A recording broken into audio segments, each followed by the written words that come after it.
ಒಳಗೊಳ್ಳುವುದು. ಇದು ತುಂಬಾ ಮುಖ್ಯವಾಗಿ ಚುನಾವಣಾ ಆಯೋಗದ ಕರ್ತವ್ಯವಾಗಿತ್ತು. ಯಾಕಂದ್ರೆ ನಮ್ಮ ದೇಶದ ಪ್ರಜಾತಂತ್ರ ಸಾರಭೂತವಾಗುವುದೇ ಅವಾಗ. ಪ್ರತಿಯೊಬ್ಬರಿಗೂ ಕೂಡ ಚುನಾವಣೆಯಲ್ಲಿ ಸರಿಸಮಾನವಾಗಿ ತಮ್ಮ ಅಭಿಮತವನ್ನ ಚಲಾಯಿಸುವುದಕ್ಕೆ ಅವಕಾಶವನ್ನ ಮಾಡಿಕೊಟ್ಟಾಗ. ಹೀಗಾಗಿ 1950ರಿಂದಲೂ ಚುನಾವಣಾ ಆಯೋಗದ ಪ್ರಥಮ ಧ್ಯೇಯ ಏನು? ಅರ್ಹರಿರುವ ಪ್ರತಿಯೊಬ್ಬರಿಗೂ ಮತದಾನದ ಅವಕಾಶವನ್ನ ಕಲ್ಪಿಸಿಕೊಡುವುದು, ಅನರ್ಹರನ್ನ ಮಾತ್ರ ತೆಗೆದುಹಾಕುವಂಥದ್ದು. ಹೀಗಾಗಿ 1960ರಲ್ಲಿ ಇದು ಹೆಂಗಾಗಬೇಕು, ಚುನಾವಣೆ ಹೆಂಗಾಗಬೇಕಂದ್ರೆ ಯಾರು ಮತದಾರರು ಅನ್ನೋದು ಮೊದಲು ನಿರ್ಧಾರ ಆಗ್ಬೇಕಲ್ಲ. ಮತದಾರರು ಯಾರು ಈ ದೇಶದಲ್ಲಿ? ಈ ದೇಶದ ಎಲ್ಲಾ ನಾಗರಿಕರು ಕೂಡ ಮತದಾರರು. ಈ ದೇಶದ ನಾಗರಿಕರು ಯಾರು? ಒಂದು ದೇಶದ ನಾಗರಿಕತ್ವ ಬೇರೆ ಬೇರೆ ದೇಶಗಳಲ್ಲಿ ಬೇರೆ ಬೇರೆ ಆಧಾರದಲ್ಲಿ ತೀರ್ಮಾನ ಆಗುತ್ತೆ. ಕೆಲವು ದೇಶಗಳು ಒಂದು ಧರ್ಮಕ್ಕೆ ಸೀಮಿತವಾದವರು, ಒಂದು ಜನಾಂಗಕ್ಕೆ ಸೀಮಿತರಾದವರು ಮಾತ್ರ ನಾಗರಿಕರು ಅಂತಾರೆ. ಕೆಲವು ಪ್ರಗತಿಪರ ದೇಶಗಳು ಮಾತ್ರ ಈ ದೇಶದಲ್ಲಿ ಹುಟ್ಟಿದ ಪ್ರತಿಯೊಬ್ಬರು ಈ ದೇಶದ ನಾಗರಿಕರೇ ಅಂತಾರೆ. ನಮ್ಮ ದೇಶ ಆಯ್ಕೆ ಮಾಡಿಕೊಂಡದ್ದು ಎರಡನೇದು. ನೀವು ಯಾವುದೇ ಜಾತಿ, ಧರ್ಮ, ಭಾಷೆದವರಾಗಿದ್ದರು, ಪ್ರದೇಶದವರಾಗಿದ್ದರೂ ಕೂಡ ಈ ದೇಶದಲ್ಲಿ ಹುಟ್ಟಿದ ಕಾರಣಕ್ಕೆ ನೀವೆಲ್ಲರೂ ನಾಗರಿಕರು, ನಿಮ್ಮೆಲ್ಲರಿಗೂ ಕೂಡ ಮತದಾನದ ಹಕ್ಕು. ಹೀಗಾಗಿ ಚುನಾವಣಾ ಆಯೋಗ ಏನು ಮಾಡ್ತಿತ್ತು, ಅದ್ರಗಿದ್ದಂತ ಕಾನ್ಸ್ಟಿಟ್ಯೂಷನಲ್ ಮ್ಯಾಂಡೇಟ್ ಏನಪ್ಪಾ ಅಂತಂದ್ರೆ, ಪ್ರತಿಯೊಂದು ಮನೆ ಮನೆಗೂ ಹೋಗಿ 18 ವರ್ಷ ದಾಟಿದ ಮತ್ತು ಆ ಪ್ರದೇಶದಲ್ಲಿ ನಿರಂತರವಾಗಿ ವಾಸಿಸುತ್ತಿದ್ದ, ಪ್ರಧಾನವಾಗಿ ವಯಸ್ಸು ಮತ್ತು ವಸತಿ ಇವೆರಡನ್ನ ಪರಿಶೀಲಿಸಿ ಅವರನ್ನ ಮತಪಟ್ಟಿಗೆಯಲ್ಲಿ ಸೇರಿಸಿಕೊಳ್ಳುವುದು ಚುನಾವಣಾ ಆಯೋಗದ ಪ್ರಥಮ ಕರ್ತವ್ಯ ಆಗಿತ್ತು. ಇದಲ್ದಿರ ಫಾರಂ 6, ಫಾರಂ 7 ಇತ್ಯಾದಿಗಳು ಚುನಾವಣಾ ಆಯೋಗದ ಇದರಲ್ಲಿ ಇರ್ತವೆ. ಯಾರಾದರೂ 18 ವರ್ಷ ತುಂಬಿದಾಗ ಹೋಗ್ಬಿಟ್ಟು ನಾನು ಹೊಸ ಅಪ್ಲಿಕೆಂಟ್ ಅಂತೇಳಿ ನೀವು ಭರ್ತಿ ಮಾಡ್ಕೋಬಹುದು, ಸತ್ತರೆ ಅದನ್ನ ತೆಗೆದುಹಾಕುವಂಥದ್ದು. ಇವುಗಳು ಮಾತ್ರ. ಅಂದ್ರೆ ಪ್ರಧಾನವಾಗಿ ಚುನಾವಣಾ ಆಯೋಗ ಮನೆಗಳಿಗೆ ಬಂದು ಮತಪಟ್ಟಿಯನ್ನ ಸಿದ್ಧ ಮಾಡಬೇಕಾದ್ರೆ ಪ್ರಧಾನವಾಗಿ ಈ ದೇಶದ ನಾಗರಿಕರಾದ ಎಲ್ಲರಿಗೂ ಸಿಗಬೇಕು. ಇದನ್ನ ಮಾಡುವುದಕ್ಕೆ ಮತಪಟ್ಟಿಯನ್ನ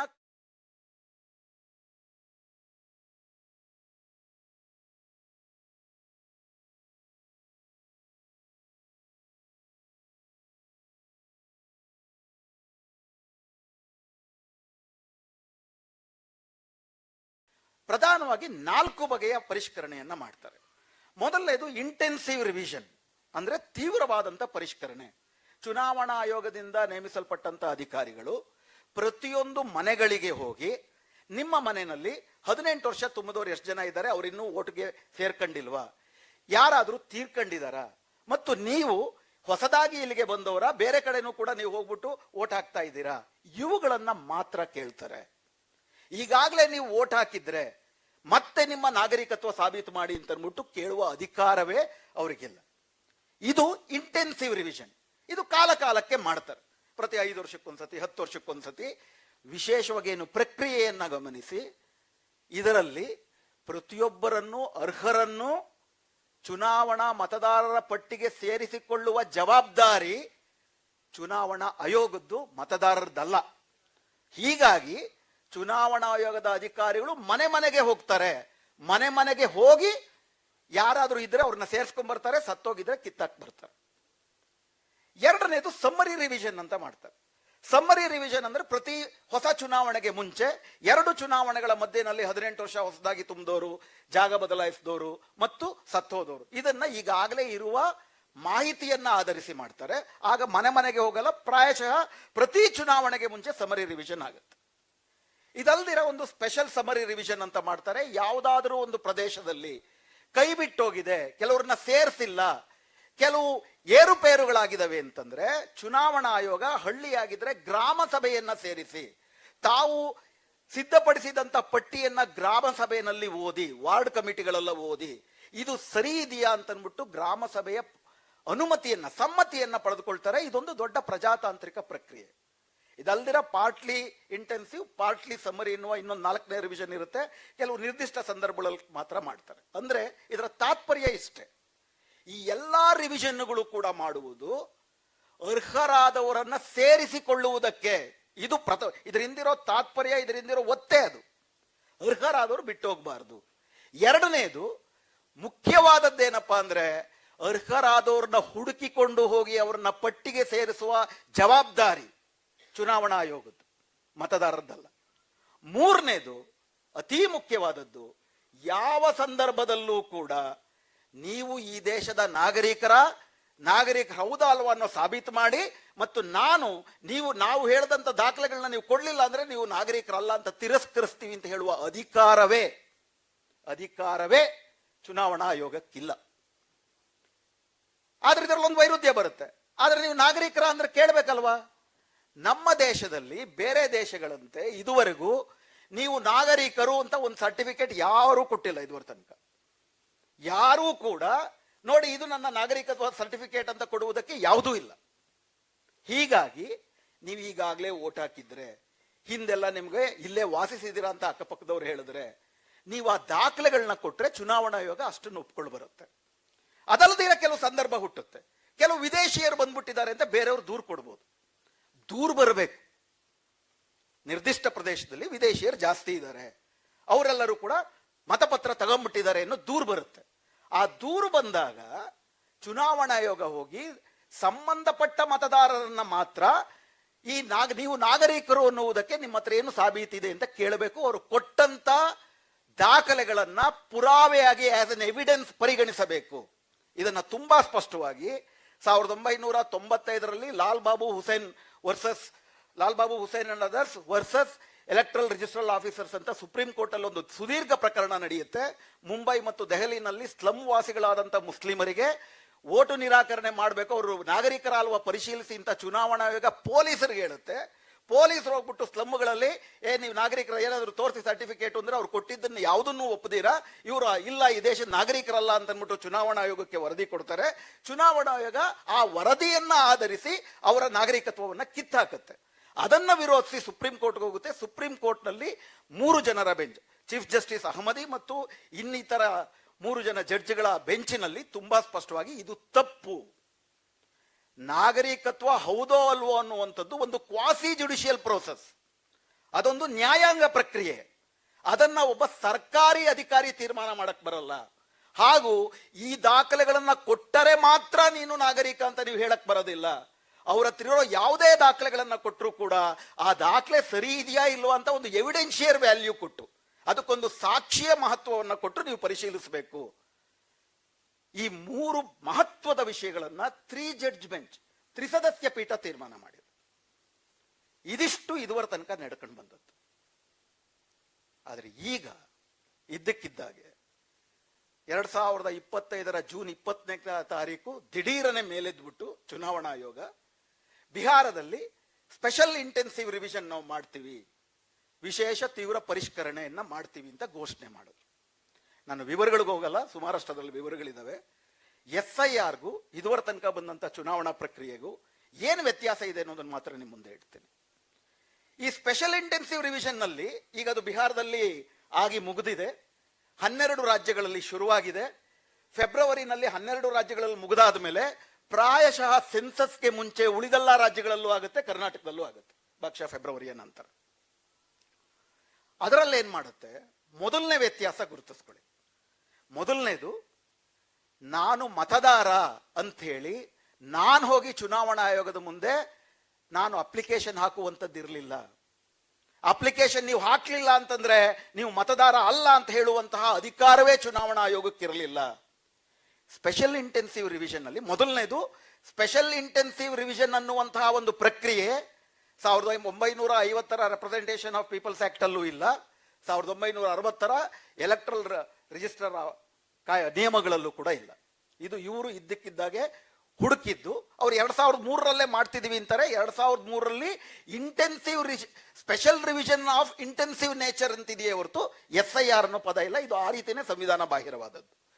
ಎರಡನೇದು, ಇವ್ರು ಏನ್ ಮಾಡ್ತಾರೆ, ಪ್ರತಿ ಮನೆಗಳಿಗೆ ಬಂದು 2 ಫಾರಂ ಕೊಡ್ತಾರೆ. ದಯವಿಟ್ಟು ಗಮನಿಸ್ಕೊಟ್ಟು ಕೇಳಿ. ಆ 2 ಫಾರಂಗಳಲ್ಲಿ ನೀವು ಅದರಲ್ಲಿ ಕೆಲವು ಪ್ರಶ್ನೆಗಳಿರುತ್ತೆ. ನಿಮ್ಮ ಹೆಸರು, ನಿಮ್ಮ ಅಪ್ಪ ಅಮ್ಮನ ಹೆಸರು, ನಿಮ್ಮ ಜಾತಿ ಇತ್ಯಾದಿಗಳೆಲ್ಲವೂ, ಧರ್ಮ ಎಲ್ಲವೂ ಇರುತ್ತೆ. ಆ 2 ಫಾರಂನ ಕೂಡ ನೀವು ಭರ್ತಿ ಮಾಡಿ ಸಮಯದ ಒಳಗಾಗಿ 1 ತಿಂಗಳ ಅವಧಿ ಇದ್ರೆ 1 ತಿಂಗಳ ಅವಧಿ ಒಳಗಡೆ ನೀವು ವಾಪಸ್ ಚೀಫ್ ಎಲೆಕ್ಷನ್ ಕಮಿಷನರ್ಗೆ ಅಥವಾ ಅವರ ಕಚೇರಿಗಳಿಗೆ ಕೊಡಬೇಕು. ನೀವು ಅಪ್ಲಿಕೇಶನ್ ಸಮಯ ಅವಧಿ ಒಳಗಡೆ ಕೊಡ್ಲಿಲ್ಲ ಅಂತಂದ್ರೆ ನೀವು ವೋಟರ್ ಅಲ್ಲ. ಇದುವರೆ ತನಕ ಇದಿರಲಿಲ್ಲ. ಇದು ಮೊದಲನೇದು. ಅವಧಿ ಒಳಗಡೆ ನಾವೇ ಅಪ್ಲಿಕೇಶನ್ ತುಂಬಿಕೊಂಡು ಹೋಗಿ ಕೊಡಬೇಕು. ಅದು ನಮ್ಮ ಜವಾಬ್ದಾರಿ, ಈಗ ಚುನಾವಣಾ ಆಯೋಗದ ಜವಾಬ್ದಾರಿ ಅಲ್ಲ. ಅಂದ್ರೆ ಜವಾಬ್ದಾರಿಯನ್ನ ತಲೆ ಕೆಳಗಾಗಿ ಮಾಡೋದು. ಇದು ಮೊದಲನೇದು. ಎರಡನೇದು, ಇದುವರ ತನಕ ಚುನಾವಣಾ ಆಯೋಗ ಕೇಳ್ತಿದ್ದು ನಿಮ್ಮ ವಯಸ್ಸು ಮತ್ತು ನಿಮ್ಮ ವಸತಿ, ಇವೆರಡಕ್ಕೆ ಮಾತ್ರ ಅವರು ದಾಖಲೆಗಳನ್ನ ಕೇಳ್ತಿದ್ರು. 18 ವರ್ಷ ತುಂಬಿದೆಯಾ ಮತ್ತು ordinary resident of the area, ಸಾಮಾನ್ಯವಾಗಿ ಇದೇ ಇದರಲ್ಲಿ ವರ್ಷಗಳಿಂದ ನೀನು ವಾಸ ಮಾಡ್ತಿದೀಯ. ಈಗ ಅಷ್ಟು ಮಾತ್ರ ಅಲ್ಲ, ಇದು ತುಂಬಾ ತುಂಬಾ ಮುಖ್ಯವಾದದ್ದು. ಇದರಲ್ಲಿ ಏನ್ ಹೇಳ್ತಿದ್ದಾರೆ, 2003ರಲ್ಲಿ ನಾವೊಂದು ಸ್ಪೆಷಲ್ ಇಂಟೆನ್ಸಿವ್ ರಿವಿಷನ್ ಮಾಡಿದ್ವಿ, ಮಾಡಿಲ್ಲ ಸುಳ್ಳದು. 2003ರಲ್ಲಿ ಸ್ಪೆಷಲ್ ಇಂಟೆನ್ಸಿವ್ ರಿವಿಷನ್ ಮಾಡಿದಾಗ ಏನು ಮತಪಟ್ಟಿನಲ್ಲಿ ಹೆಸರಿದೆ ಅವರು ಓಕೆ, ಅವರು 2003ರ ಇಂಟೆನ್ಸಿವ್ ರಿವಿಷನ್ ಪಟ್ಟಿನಲ್ಲಿ ನಮ್ಮ ಹೆಸರಿದೆ ಅಂತ ಒಂದು ಡಾಕ್ಯುಮೆಂಟ್ ಅವರು ತೋರಿಸ್ಬೇಕು.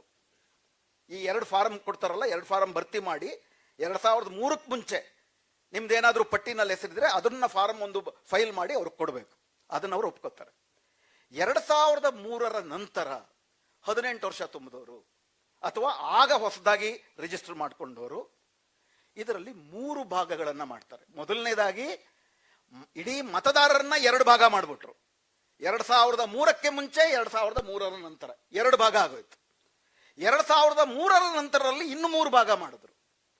2003ರ ನಂತರ ಮತದಾನ ಮಾಡಕ್ಕೆ ಶುರು ಮಾಡಿದವರು 1987ರ ಡಿಸೆಂಬರ್ 30 ಜೂನ್ 15ಕ್ಕೆ ಮುಂಚೆ ಹುಟ್ಟಿದ್ರೆ ನೀವು ನಿಮ್ಮ ಜನನ ಮರಣ ಪತ್ರವನ್ನ ಕೊಡಬೇಕು.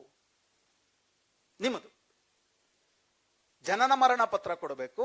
ಅಥವಾ ಬಿಹಾರದ ಉದಾಹರಣೆ ಹೇಳುವುದಾದರೆ, ಅವರು 11 ದಾಖಲೆಗಳ ಪಟ್ಟಿಯನ್ನ ಕೊಟ್ಟಿದ್ದಾರೆ. ಆ 11 ದಾಖಲೆಗಳಲ್ಲಿ 1 ದಾಖಲೆಗಳನ್ನ ನೀವು ಕೊಡಬೇಕು. ನೀವು 87ಕ್ಕೆ ಮುಂಚೆ ಹುಟ್ಟಿದ್ದೀರಾ ಅಂತ ಸಾಬೀತು ಮಾಡಬೇಕು. ಈ 11 ಇದನ್ನ ಹೇಳ್ತೀನಿ ಏನೇನು ದಾಖಲೆಗಳು, ಅದರಲ್ಲಿರೋ ಸಮಸ್ಯೆ ಏನು ಅಂತೇಳಿ.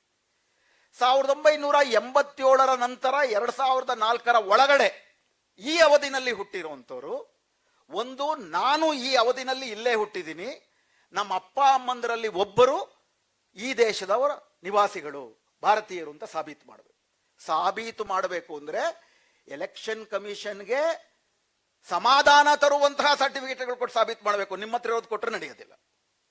2004ರ ನಂತರ ಹುಟ್ಟಿದವರು, ನಾನು ಈ ದೇಶದಲ್ಲೇ ಹುಟ್ಟಿದ್ದೀನಿ ಹಾಗೂ ತನ್ನ ಅಪ್ಪ ಅಮ್ಮಂದರು ಇಬ್ಬರೂ ಕೂಡ ಭಾರತೀಯರು ಅಂತ ಸಾಬೀತು ಮಾಡೋದಕ್ಕೆ ಸರ್ಟಿಫಿಕೇಟ್ ಕೊಡಬೇಕು.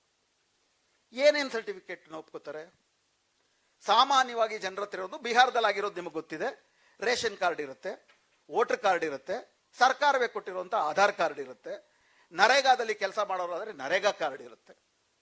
ಇಷ್ಟು ಬಿಟ್ರೆ ಈ ಯಾವ ಕಾರ್ಡ್ಗಳು ಕೂಡ, ಆಧಾರ್ ಕಾರ್ಡ್ ವಿಷಯಕ್ಕೆ ನಾನು ಆಮೇಲೆ ಬರ್ತೀನಿ, ಪ್ರಾರಂಭದಲ್ಲಿ ಈ ಯಾವ ದಾಖಲೆಗಳನ್ನು ಕೂಡ, ಅಂದ್ರೆ ಈ ದೇಶದ 140 ಕೋಟಿ ಜನರಲ್ಲಿ 120 ಕೋಟಿ ಜನರ ಹತ್ರ ಇರಬಹುದಾದಂತ ಯಾವ ದಾಖಲೆಗಳನ್ನು ಕೂಡ ಚುನಾವಣಾ ಆಯೋಗ ನಾವು ಒಪ್ಕೊಳ್ಳಲ್ಲ ಅಂದ್ರು. ಅವರು ಪಟ್ಟಿ ಮಾಡಿರುವಂತಹ 11 ದಾಖಲೆಗಳಲ್ಲಿ ಜನನ ಮರಣ ಸಾಬೀತು ಮಾಡುವ ದಾಖಲೆ, ಇದರಲ್ಲೊಂದು ಸಮಸ್ಯೆ ಇದೆ. ಬಹುಶಃ ನನ್ನ ವಯೋಮಾನದವರು ಅಥವಾ ನನ್ನ ನಂತರ ವಯೋಮಾನದವರು ಯಾರ ಹತ್ರನೂ ಕೂಡ ಬರ್ತ್ ಸರ್ಟಿಫಿಕೇಟ್ ಇಲ್ಲ. ನನ್ನ ಹತ್ರ ಇಲ್ಲ. ಬರ್ತ್ ಸರ್ಟಿಫಿಕೇಟ್ ಎಷ್ಟು ಜನರ ಹತ್ರ ಇದೆ ಇಲ್ಲಿ? ಕೈ ಎತ್ತಿ ನೋಡುವ. ಇಲ್ಲ. ಬರೀ ಬರ್ತ್ ಸರ್ಟಿಫಿಕೇಟ್ ಇದ್ರೆ ಸಾಲಲ್ಲ. ನಾನು ಶಿವಸುಂದರ್ ಅನ್ನೋನು, ನಾನು ಹುಟ್ಟಿದಾಗ ನನಗೇನು ಹೆಸರಿರೋದಿಲ್ವಲ್ಲ. ಒಂದು ಮಗು, ಗಂಡು ಮಗು ಹುಟ್ಟಿತು ನಮ್ಮ ಅಪ್ಪ ಅಮ್ಮಂಗೆ. ನಮ್ಮ ಅಪ್ಪ ಅಮ್ಮ ಗ್ರಾಮ ಪಂಚಾಯತ್ ಹೋಗ್ಬಿಟ್ಟು 6 ತಿಂಗಳಿಂದ ಒಂದು ಮಗು ಹುಡ್ತಲ್ಲ, ಆ ಮಗು ಹೆಸರು ಶಿವಸುಂದರ್ ಅಂತ ಹೇಳ್ಬೇಕು ಅವರು. ಆ ಥರದೊಂದು ಸರ್ಟಿಫಿಕೇಟ್ ಇರ್ಬೇಕು. ಬರೀ ಬರ್ತ್ ಸರ್ಟಿಫಿಕೇಟು ಸಾಲಲ್ಲ. ನೆಕ್ಸ್ಟ್ ಅದಿಲ್ಲ ಅಂದ್ರೆ ಮೆಟ್ರಿಕ್ಯುಲೇಷನ್ ಸರ್ಟಿಫಿಕೇಟ್ ಇರಬೇಕು, ಡಿಗ್ರಿ ಸರ್ಟಿಫಿಕೇಟ್ ಇರಬೇಕು.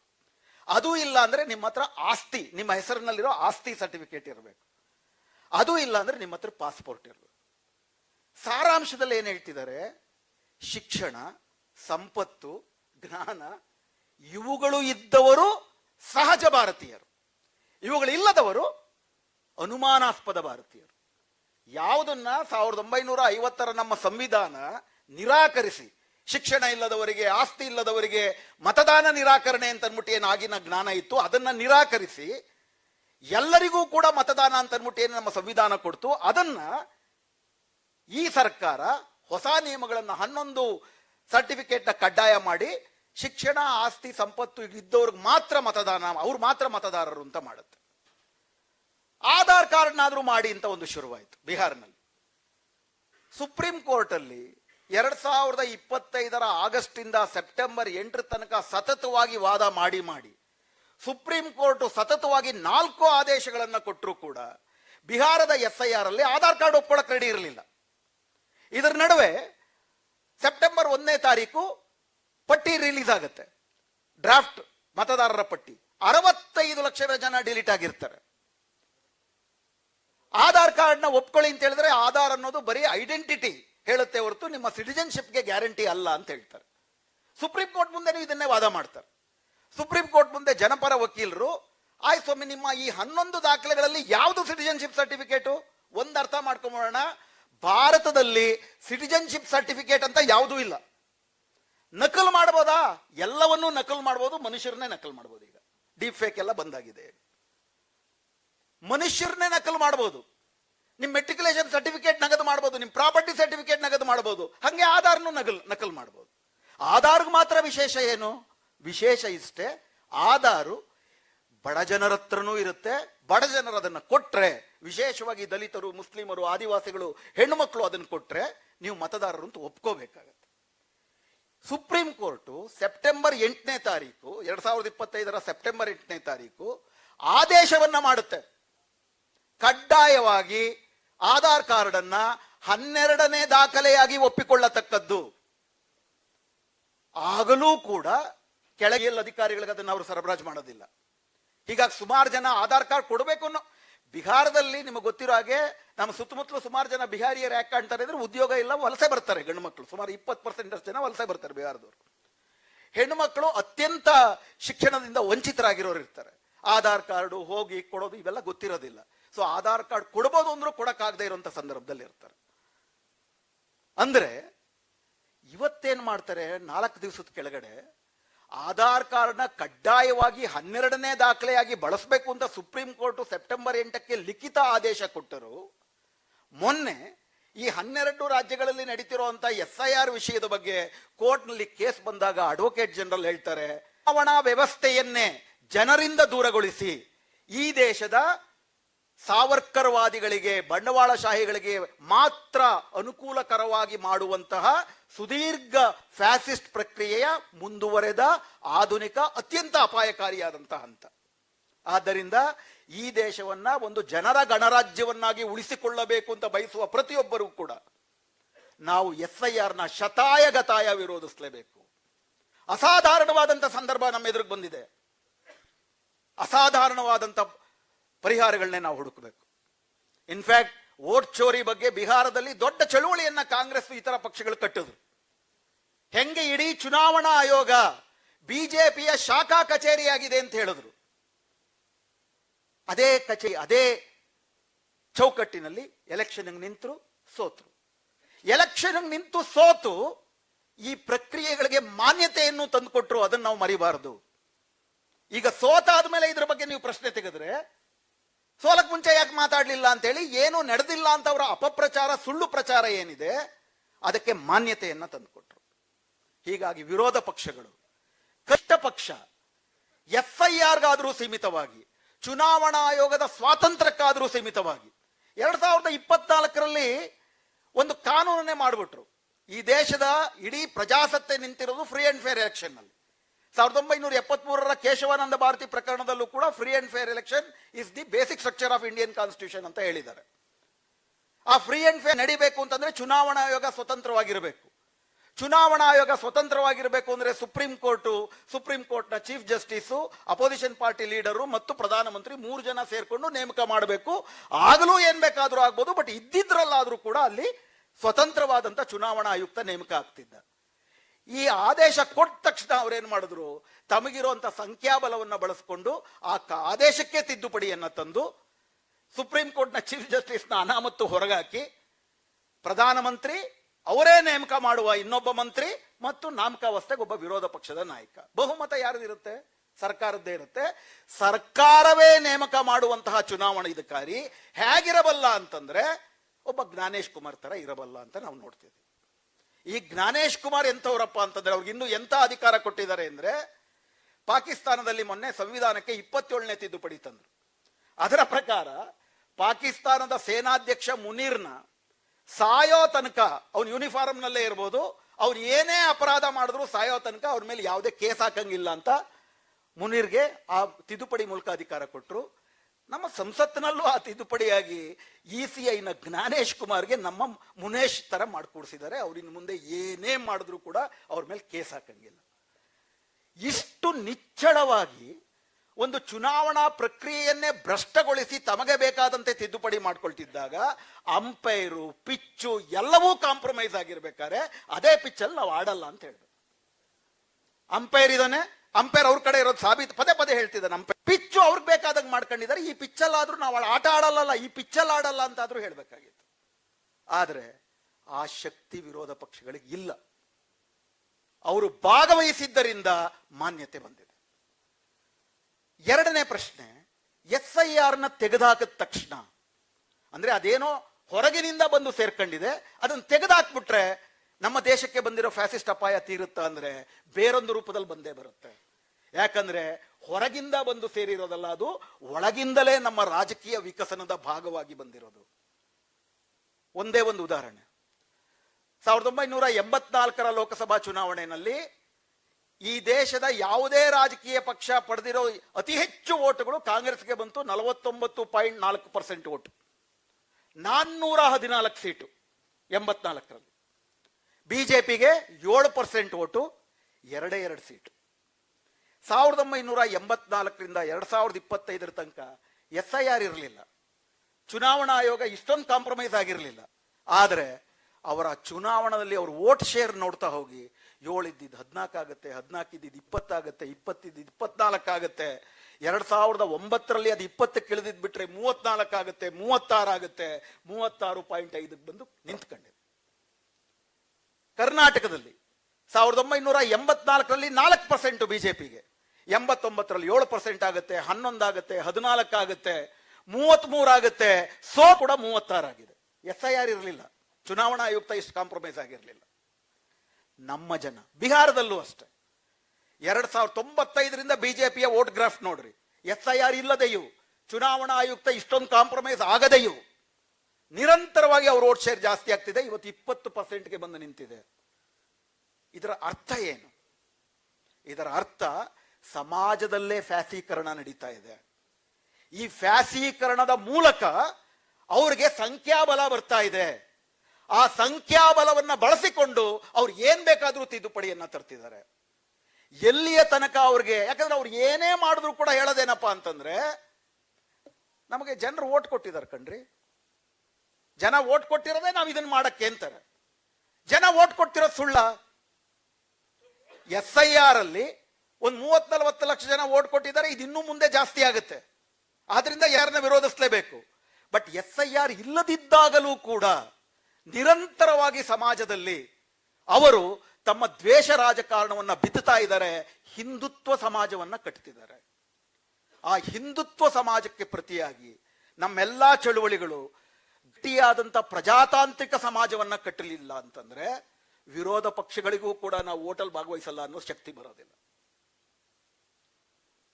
ಆದ್ದರಿಂದ ಈ SIR ವಿರೋಧಿ ಹೋರಾಟ ವಿಸ್ತೃತವಾದಂತ ಫ್ಯಾಸಿಸ್ಟ್ ವಿರೋಧಿ ಹೋರಾಟದ ಭಾಗವೇ ಆಗಬೇಕು. ಫ್ಯಾಸಿಸಂ ಅಂತಂದ್ರೆ ಅದೊಂದು ವಾಕ್ಯ ಅಲ್ಲ, ಅದೊಂದು ಪದ ಅಲ್ಲ. ಇಡೀ ದೇಶದ ಪ್ರಜಾತಂತ್ರವನ್ನ, ಪ್ರಜಾತಾಂತ್ರಿಕ ಮೌಲ್ಯಗಳನ್ನ ಹಂತ ಹಂತವಾಗಿ ಸರ್ವನಾಶ ಮಾಡೋದು, ಅದಕ್ಕೆ ಸಮ್ಮತಿಯನ್ನ ರೂಢಿಸಿಕೊಳ್ಳುವುದು. ಈ 36% ಜನ ಯಾರು? ಇವರೆಲ್ಲ ನಮ್ಮವರೇ. ಬಿಹಾರದಲ್ಲಿ 2,25,00,000 NDA ಸಿಕ್ಕಿದೆ ಅಂತಂದ್ರೆ ಆ 2,25,00,000 ಜನ ನಮ್ಮವರೇ. ಅವ್ರು ಯಾಕಲ್ಲಿ ಓಟ್ ಹಾಕಿದ್ರು? ವಿರೋಧ ಪಕ್ಷಗಳು ಯಾತಕ್ಕೆ ಅದನ್ನ ಸೆಳ್ಕೊಳಕ್ಕಾಗ್ಲಿಲ್ಲ? ಯಾಕೆ ಎಲ್ಲಾ ಅಪಾಯದ ನಡುವೆ ಇವ್ರು ಆಯ್ಕೆ ಆಗಲಿಲ್ಲ? ಇದರಲ್ಲಿ SIR ಪಾತ್ರ ಇದೆ. ಆದ್ರೆ 84ರಿಂದ 2025 ತನಕ ಏನು ಈ ಫ್ಯಾಸೀಕರಣ ನಡೀತಿದೆ, ಇದರಲ್ಲಿ ಪ್ರಣಯ್ ರಾಯ್ ಅವರು ಒಂದು ಅಧ್ಯಯನ ಮಾಡ್ತಾರೆ ನಮ್ಮ ಚುನಾವಣೆಗಳ ಬಗ್ಗೆ. 1951ರಿಂದ 1977 ತನಕ ಎಲ್ಲಾ ಚುನಾವಣೆಗಳು ಕೂಡ 95% ಚುನಾವಣೆಗಳು ಅಧಿಕಾರಾರೂಢ ಪಕ್ಷಗಳನ್ನೇ ಅಧಿಕಾರಕ್ಕೆ ತಂದವು. Pro ಇನ್ಕ್ಯುಬೆನ್ಸಿ vote. 1977ರಿಂದ 2002 ತನಕ ಭಯಂಕರ angry young man vote, anti incumbency vote. 2002ರಿಂದ 2024 ತನಕ 60% pro incumbency vote, 40% anti incumbency vote. 60% pro incumbency ವೇಟ್ನ ಫಲಾನುಭವಿಗಳು ಯಾರು? 2002ರಲ್ಲಿ ಈ ದೇಶ ಕಂಡ ಘನಘೋರವಾದಂತ ಗುಜರಾತ್ ಹತ್ಯಾಕಾಂಡ ನಡೆದ ಮೇಲೂ ಕೂಡ 1995ರ ಚುನಾವಣೆಗಿಂತ 5% ವೋಟ್ ಜಾಸ್ತಿ ಸಿಗುತ್ತೆ ಗುಜರಾತ್ಗೆ ನರೇಂದ್ರ ಮೋದಿಗೆ.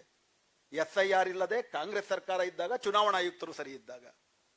ಅಂದ್ರೆ ಪ್ರೋ ಇನ್ಕಂಬೆನ್ಸಿ ವೋಟಲ್ಲಿ ಹಿಂದುತ್ವದ ಪಾತ್ರ, ನಮ್ಮದೇ ಜನರನ್ನ ಮತಗಳ್ಳತನ ನಡೀತಾ ಇದೆ. ಅಷ್ಟೇ ಪ್ರಮುಖವಾಗಿ ಮತಿಗಳ್ಳತನವೂ ನಡೀತಿದೆ. ಮತಿಗಳ್ಳತನ ಅಲ್ಲ, ಮತಿ ದರೋಡೆಯೇ ನಡೀತಾ ಇದೆ. ಎರಡಕ್ಕೂ ಪೂರಕವಾದಂಥ ಔಷಧಿಗಳನ್ನ ಚಳುವಳಿಗಳೇ ಕಟ್ಟಬೇಕು. ಚುನಾವಣಾ ಪ್ರಜಾತಂತ್ರ ನಿಜಕ್ಕೂ ಕೂಡ ಈ ಫ್ಯಾಸಿಸ್ಟ್ ದಾಳಿಯನ್ನ ತಡೆಗಟ್ಟೋದ್ರಲ್ಲಿ ಜನರ ಸಾಧನವಾಗಿ ಉಳಿದಿದೆಯಾ? ಈ ಬಹುಮುಖ್ಯ ಪ್ರಶ್ನೆಯನ್ನು ಕೂಡ ನಮ್ಮ ಮುಂದೆ ಇಟ್ಟು ಈ SIRನ ಶತಾಯಗತಾಯ ವಿರೋಧ ಪಕ್ಷಗಳು ಮಾಡದೇ ಇರಲಿ. ಗಲ್ಲಿ ಗಲ್ಲಿಗೆ, ಬೀದಿ ಬೀದಿಗಳಿಗೆ. ಯಾಕಂದ್ರೆ ಇದು ವಿರೋಧ ಪಕ್ಷಗಳ ವಿರುದ್ಧದ ದಾಳಿ ಅಲ್ಲ. SIR ನಮ್ಮ ಮೇಲಿನ ದಾಳಿ, SIR ಜನರ ಮೇಲಿನ ದಾಳಿ. ಅಂತಿಮವಾಗಿ ಈ ದೇಶ ಸೇರಬೇಕಾಗಿರೋದು ಈ ದೇಶದ ಜನರಿಗೆ. ಸೊ ನಾವೆಲ್ಲರೂ ಒಟ್ಟುಗೂಡಿ SIR ವಿರುದ್ಧ, ಅದರ ಭಾಗವಾಗಿಯೇ ಫ್ಯಾಸೀಕರಣದ ವಿರುದ್ಧ ಈ ದೇಶದ ಗಣರಾಜ್ಯವನ್ನ, ಪ್ರಜಾತಾಂತ್ರಿಕ ಗಣರಾಜ್ಯವನ್ನ ಉಳಿಸಿಕೊಳ್ಳೋಣ ಅಂತ ಹೇಳ್ತಾ ನಾನು ಮಾತು ಮುಗಿಸ್ತೇನೆ. ನಮಸ್ತೆ.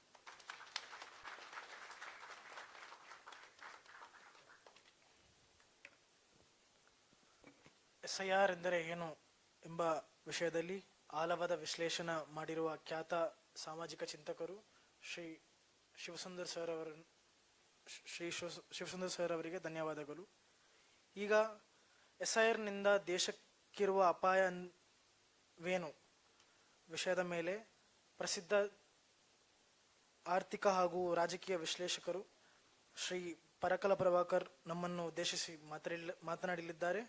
I kindly invite Shri Parakala Prabhakar to the podium to address the gathering.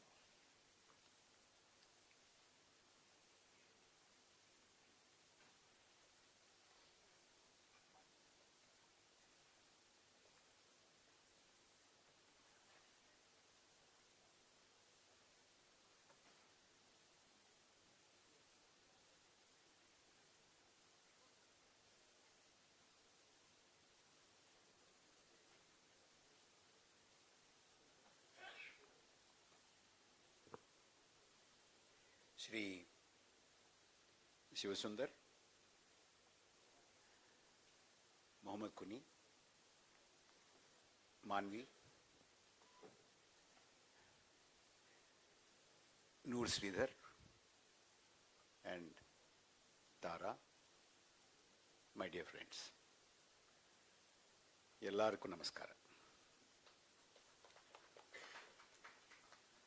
We need to understand what is the challenge that we face today?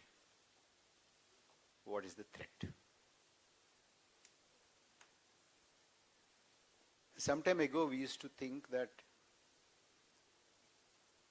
we might face a threat. Today, we are facing the threat. It is already here.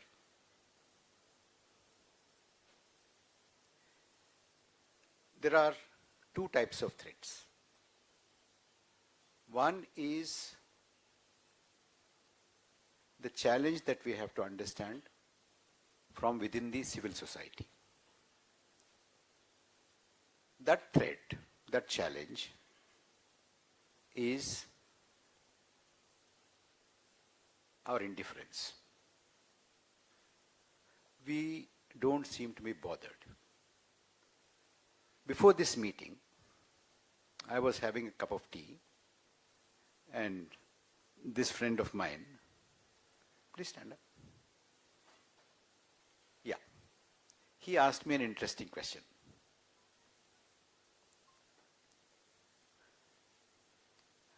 You are saying that all these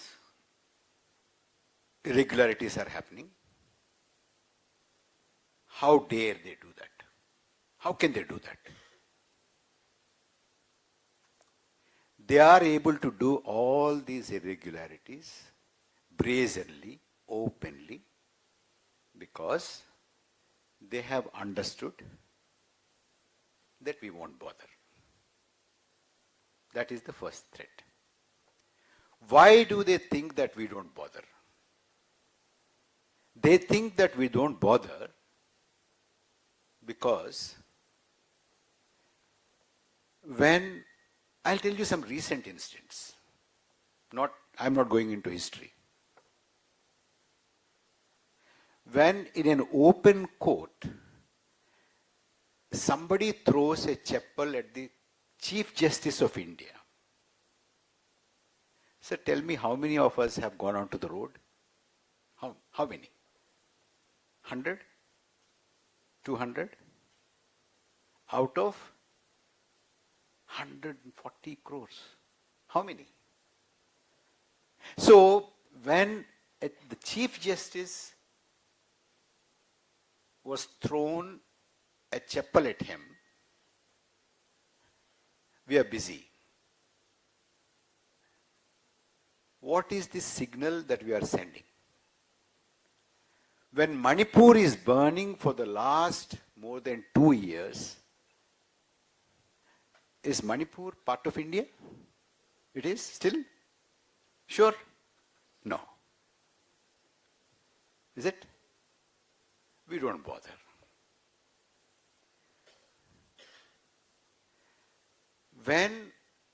Okay, that is very far. But in our home, when our youngsters are unemployed, we are not bothered. Unemployment is at a historic high today. In that, youth unemployment is at a historic high. One of the highest in the world.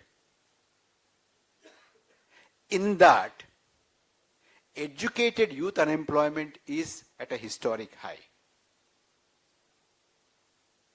And educated youth unemployment is at a high, one of the highest in the world. Then, household debt is at a historic high.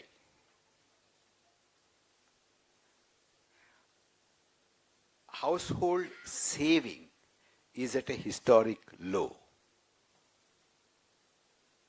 We are not bothered. You know, Manrega, you've heard of Manrega? Manrega is the Rural Employment Guarantee Act with minimum wage, and it is a demand-driven program. In the demand-driven program, they make some allocation for an year, and whenever that fund is over, they add some more fund. It has never happened, but this time, last year it happened, that the entire sum allocated for one full year was exhausted in 6 months.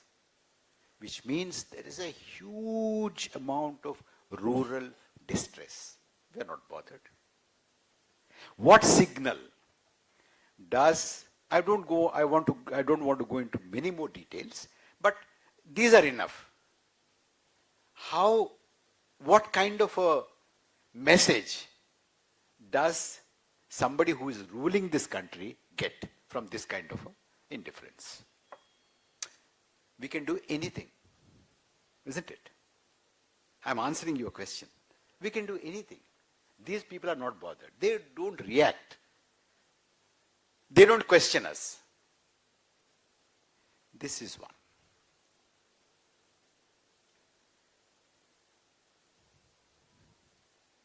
Shivasundar has told us very clearly. He's given the history of our republic. I'll just take up 2 things out of that.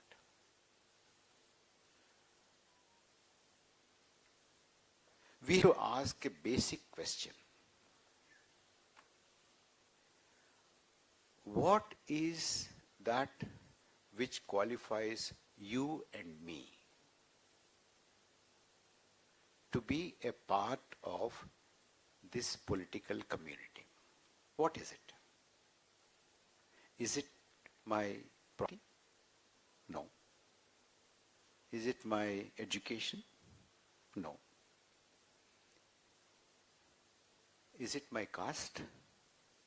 No. Is it my gender? No. Is it my religion? No.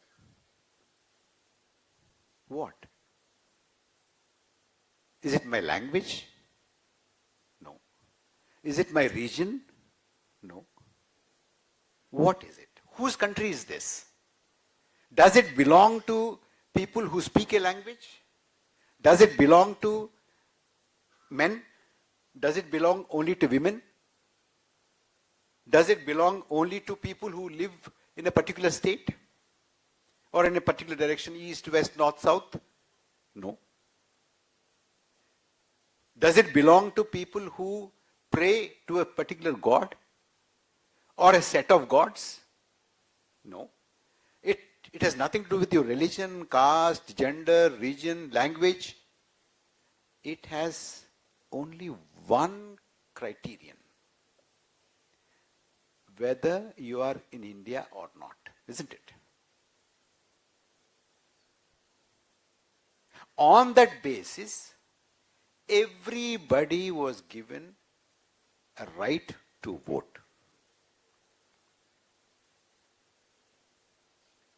And this is not everywhere in the world, as Shivasundar had said. Each country has its own way. Some countries said, look,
nowadays it's difficult to kill people because there'll be bloodshed, there'll be a lot of attention. So how do you kill a citizen? Do you know how to kill a citizen? You strip them of their rights. Then you are dead. So today we have a genocide happening in this country in the name of SIR, which is a bloodless genocide. You don't see any blood on the carpet. But there are 42 lakh people killed as citizens of this country. They are no more citizens because they don't have a right to vote. When you don't have a right to vote, you're done.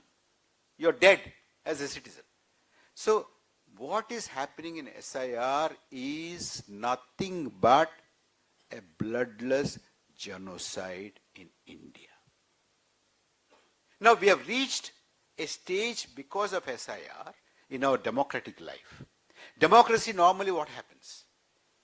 People elect the government. People choose the government, isn't it? That is normal democracy. Now we have an interesting democracy where the government is choosing the voters. Government is choosing the people. Oh, yeah, you can be a voter. No, you can't be a voter. Yes. You see, our Prime Minister told in so many meetings that I can find out these Guspetias by the face, the dress, and all that. Can you find out? He's given us a clue. So on the basis, yes, you can do it. No, you have nothing to do with it. No, not you. So out of the entire population, those people who are more likely to vote for us to be in the list, those people who are not likely to vote for us are out of the list. Now, what is interesting, many people are very depressed and they don't know what has happened in Bihar, how is it possible. In fact, he was also saying, how is it possible that people are endorsing this? What I am saying is that you see, when the government has chosen who are the voters, who should be the voters, on the basis of whether they are likely to vote for me or not, isn't it? And then the opposition could win some seats. Isn't it great? It is great.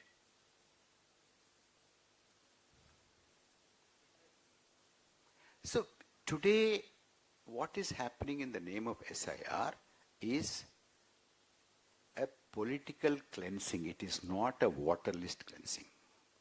It is a genocide. Democracies die today in 2024-25 in this part of our century, the 21st century, not like before. Suddenly, Army General announces on the radio that, we are clamping martial law, no democracy, Parliament is dissolved, government is dissolved, President, Prime Minister, everybody is arrested. No, that's gone. Today, slowly and slowly and slowly and slowly, by taking away your rights, by introducing SIR, by introducing duplicate votes, by hiking the vote, suddenly you have 60% at preliminary figures, 67% late night. Just before counting, you have 70% vote. Where are these things coming from? There's a fraud there. So these are the things that is happening in this democracy. They are able to do this because we are not resisting it. So we have to say no to SIR and say that we are going to stick to the values of our constitution. Don't meddle with them. Being a grey electoral democracy, it moved to grey electoral autocracy, and now for the last 4 months we have been classified as confirmed electoral autocracy. It is the same type of system that Russia is classified into. Remember this. And while I'm saying this, I'll just share a number with you. In Russia, Putin comes with 95% of votes. We have read this many times, right? Whenever there is election. In India, in the last 2 elections, in Maharashtra and Bihar, BJP's strike rate has been 90. Do you see the similarity? That's where we are. Okay, so I would like to cover, Malika, could we go to the next please? I would like to overall cover these 4 points, why and how our democracy was destroyed, how under-designed systems and illicit data helped that destruction, and some key redressals that we can have, and the responsibilities of digital governance and citizenry. Can we move to the next, please? Let us appreciate where all and how our citizenship is stolen. First of all, as I said, are we subjects or citizens is something that we need to ask ourselves. And if we move to the next, please. The entire electronic election cycle is compromised with compromised data. See, we have to understand this. In the old days, data was not as important. Today, everything is about data. When the electoral roll is digitized, it's data. When we go vote, the vote is electronic, that is data. When they count the votes, they count those electronic bytes, so that is data. So everything is data. Whereas what our procedures today we follow are all manual. So, for example, and I'll give you a simple example. In your house, most of us use Wi-Fi routers, right? You have a Wi-Fi router. If your router is on, you can connect your phone to the router. Suppose you move out of the house, not too far away, maybe 10 feet. You lock the house.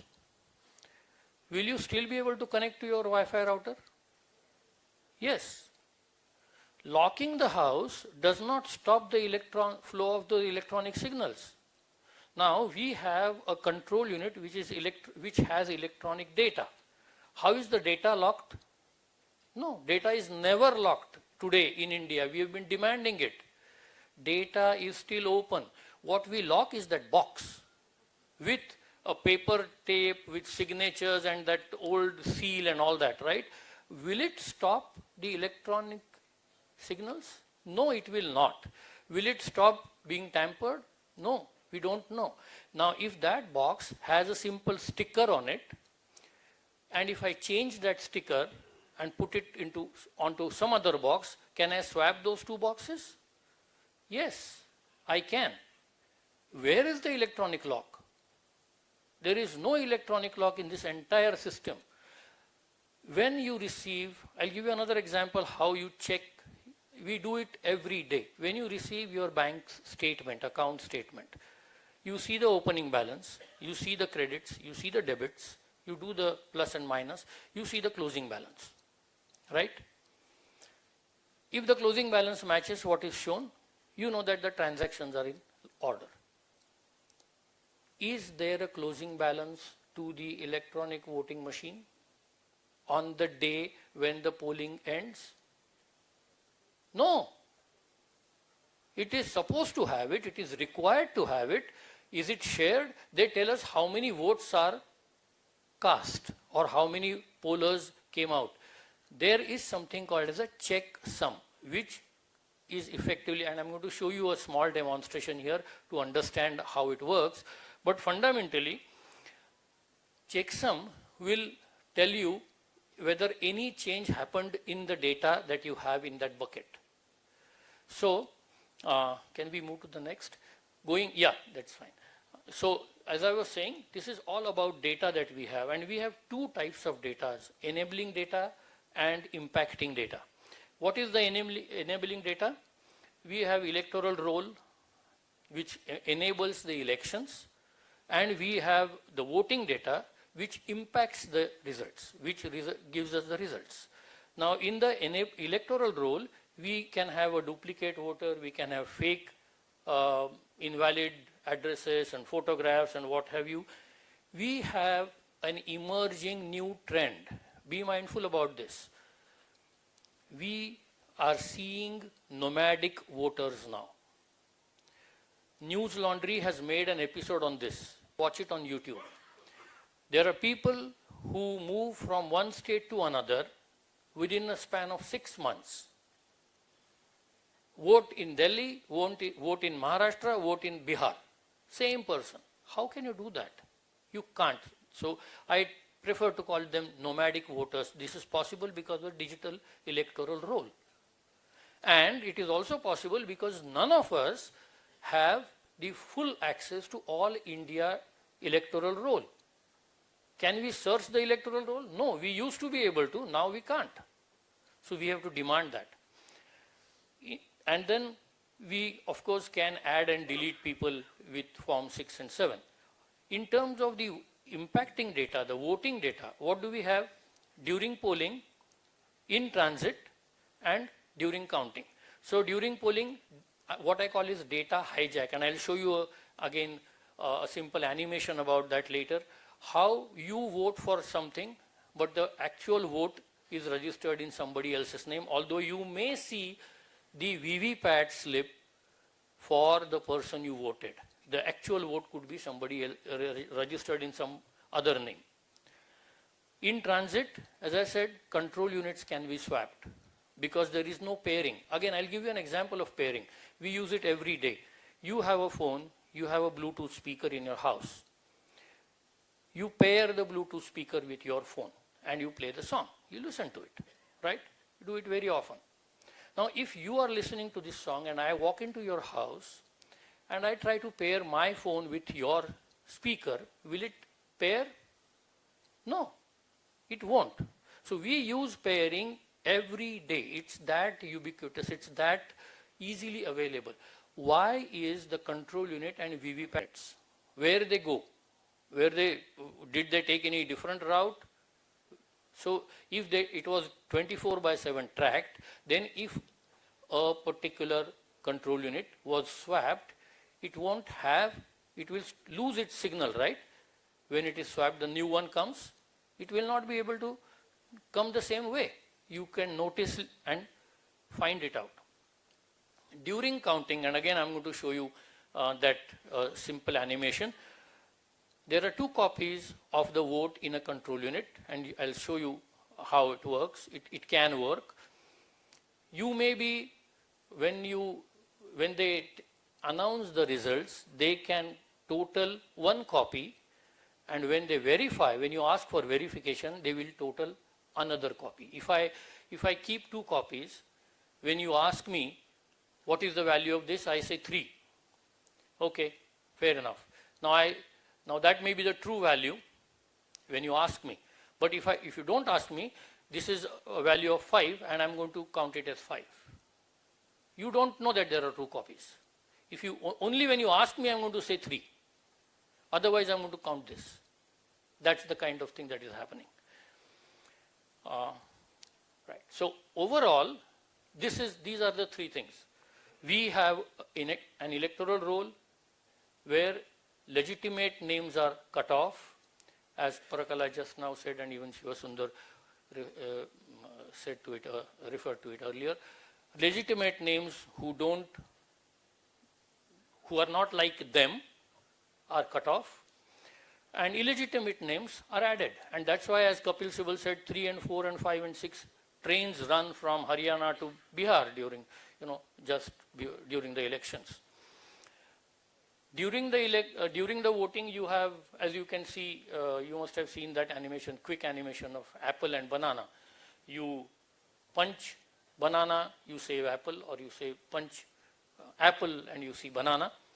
And after the polling, during counting, as I said, if you ask me, I'll show you 3. Otherwise, I'm going to count 5. That is what can happen. If we can go to the next, yeah. So in data science, there's a term called data integrity, which basically means wherever data goes from one place to another, you make sure that the same data which was sent was received and it was saved the same way. That is what, in simple terms, data integrity means. In our election system, we have 3 units: control unit, ballot unit, and VVPAT. When we press on one button in ballot unit, the signal goes to control unit. So that is one flow of data. Control unit to VVPAT is another flow, and VVPAT back to control unit is a third flow. What they should have done is take checksums of all this and make sure that they can demonstrate the data is unchanged. Nothing has been done. That is what I say is under designing the system. You don't design the system correctly. So, can we move? I'm going to show you a quick, that's right, thank you. Quick animation of a sample of the data that you may have. This is checksum. The yellow highlighted number is the checksum, which will change if I change any of the first 2 columns. either by their position or by their value. Now, what I am going to do is the second column is the value, the vote that the person cast. First is the number in which the person came in. First person, second person, third person, like that. These middle two columns are some mathematical formulae. They have come from some mathematical formulae. Forget about those formulae completely.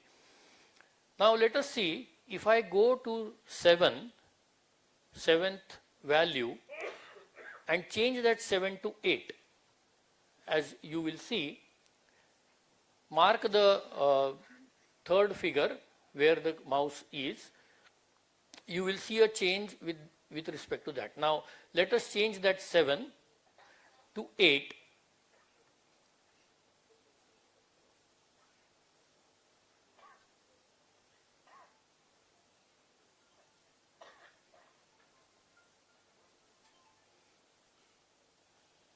So the seventh candidate and eighth candidate. 7 means a vote for seventh candidate. 8 means a vote for eighth candidate. See, I just changed the 7 to 8 and that number changed. Did you see the change happen? Now we will change that 8 to 7. So effectively the number of votes that 7 got and number of votes that 8 got remain the same. But their order has changed, and even then you will see that the checksum changes. So, and this is not something new. This has been a world practice for last over 40 years. Every good programmer knows about this. This is not something that I have invented. No. This exists. But we don't use it. We don't use it because then any change would be caught. You see, you just saw that, right? 7 to 8, 8 to 7. That's it. Total number of votes to 7, total number of votes to 8 remained the same, but the control total or the checksum changed. Can we go to the next slide? Yeah. So this is the signal flow diagram as per the Election Commission of India. I'm not going to go into the details of it. We'll see the effect of that. Can we go to the next? Okay, we'll go to the next first and then come back here. Yeah, now look at this. This is how the process happens. The voter comes in, presses Apple, it goes to control unit. Apple tells VVPAT, I have received Apple, print Apple. It prints Apple, but tells the control unit, I have printed Apple, you save banana. You don't know this. You do not know about this dialogue at all. What they should have, the way they should have designed it is, when you press the ballot unit, the BU, you press Apple, the same signal should have gone at the same time to control unit and VVPAT. Then VVPAT would have printed Apple, ballot unit, control unit would have saved Apple. There was no reason why the VVPAT should have communicated back to the control unit. How can this happen? Before we go there, remember that there are two copies. If you can see on the screen, there is a kind of pinkish copy and a yellowish copy in the central unit on the top figure, right? These are the two copies of the vote that are stored in the control unit. Let me tell you one thing, how devious this can be. This was mentioned in the patent paper for the EVM. When I read this, I've been filing RTIs, quite a few, maybe 30, 40 so far. Not any of those have come back with any reasonable answer. That's a different thing. So I asked the Election Commission, how do you ensure that these two copies are identical, and when do you make the second copy? After I asked this, there was no answer. I rephrased it, asked again. After my second answer, now the patent paper from the patent's website, this is not Election Commission website, from the patent's website has disappeared. That is how devious things can be. You go to patent's file, website, you should be able to find even a 100-year-old patent. You are expected to find it. Now it is no more there. That patent for M1 is not available. So, coming back to this, these are the two copies that I was mentioning to. Now let us come back to the earlier slide. See, there is another unit you might have heard about, the symbol loading unit. People keep on talking about it. The SLU, the symbol loading unit, which connects, which feeds the data 10 days before the election to the VVPAT. When we talk about generally EVMs, we have to also appreciate that EVMs before 2013 and after 2013 are two completely different machines. Before 2013, when there was no VVPAT, the EVMs were not aware of the location and the number candidates and whatever. So they were location agnostic, as we call it. It didn't matter whether the same EVM was in Tirupur or the same EVM was in New Delhi or somewhere in Kashmir or Gujarat or Maharashtra. Didn't really matter, or Karnataka. It would work the same way because it only stored the number associated with a button. It didn't print any symbol for you to see. So it did not need to know what the symbol was. With VVPAT, 10 days before the election, it becomes aware of which candidate is at which position. And VVPAT is the most powerful of all the three. So now this SLU, symbol loading unit, we are told, and again after repeated demands also, they haven't shown us the SLU. In fact, when they say that we had asked people to test EVMs, it's a false statement. They did not allow non-party people to examine. Even I have asked. They said, you are not from a party. I said, I don't want to be from a party. I am an independent Indian citizen. And I would do it, whatever I want to do, I will do in front of your eyes. But no. And you, even for the party people, EVMs could not be touched. You could only see them. How do you test something? If you go to buy a car, do you test the car by seeing it or by driving it? Right? Test drive. So why EVMs are not allowed to be tested? No, they have never been allowed to be tested. So that statement is again a false statement. Coming back to SLU, we are told that normally only these first two figures is what is fed. But there is a good chance that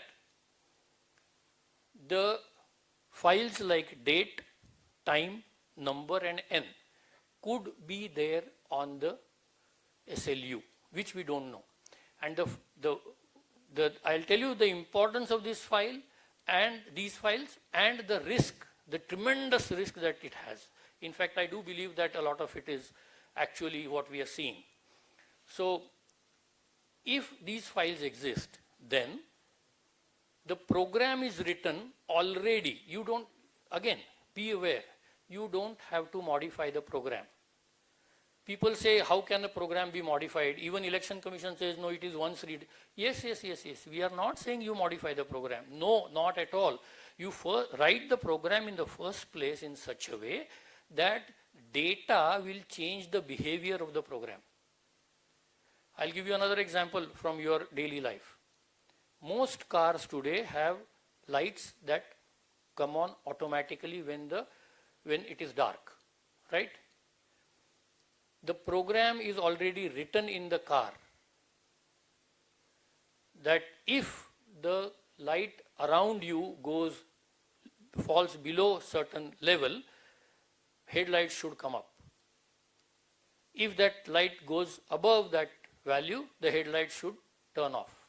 This program is already written. You don't change the program. The data, that is the light around you, is what drives the behavior of the program. You get my point? So you don't have to change the program. The program is already written. It depends on what data you give. Now, if there is a date and a time, and the program is written in such a way that only when on that particular date, after that time, so on 20/11/2024, after 11:59, the program will start behaving differently. And what will be that different behavior? It will start diverting every third vote, 3 number there, to the first candidate, 1 number there. Now, see, this SLU data is uploaded from a single room or single office, which is with the Election Commission. It is downloaded by engineers all over India, and it is fed to VVPAT.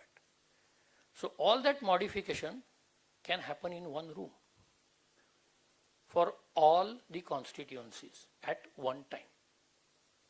The engineers would not also know, because they don't know what is there in the, they just download, they connect the SLU, upload the data, and off they go.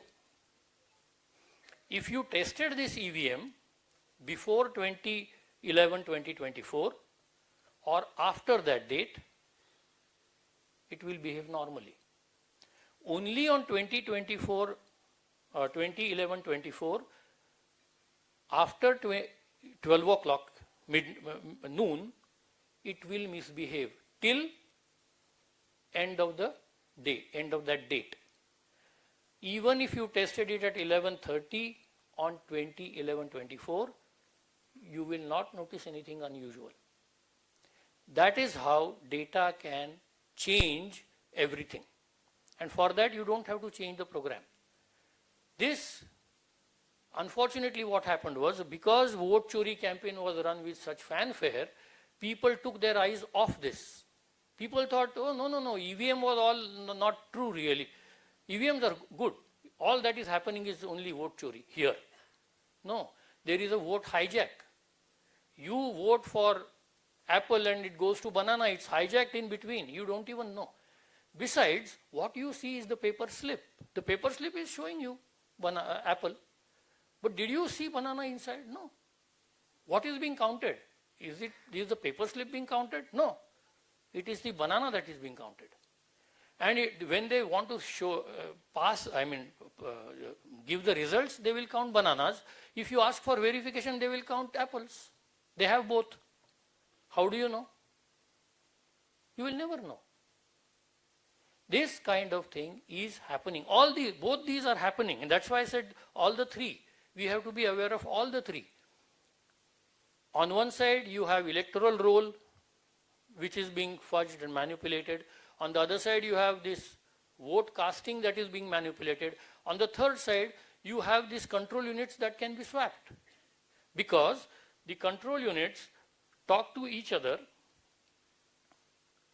as long as they are within that pool, whatever those 10 lakhs that they have, anyone can talk with anybody.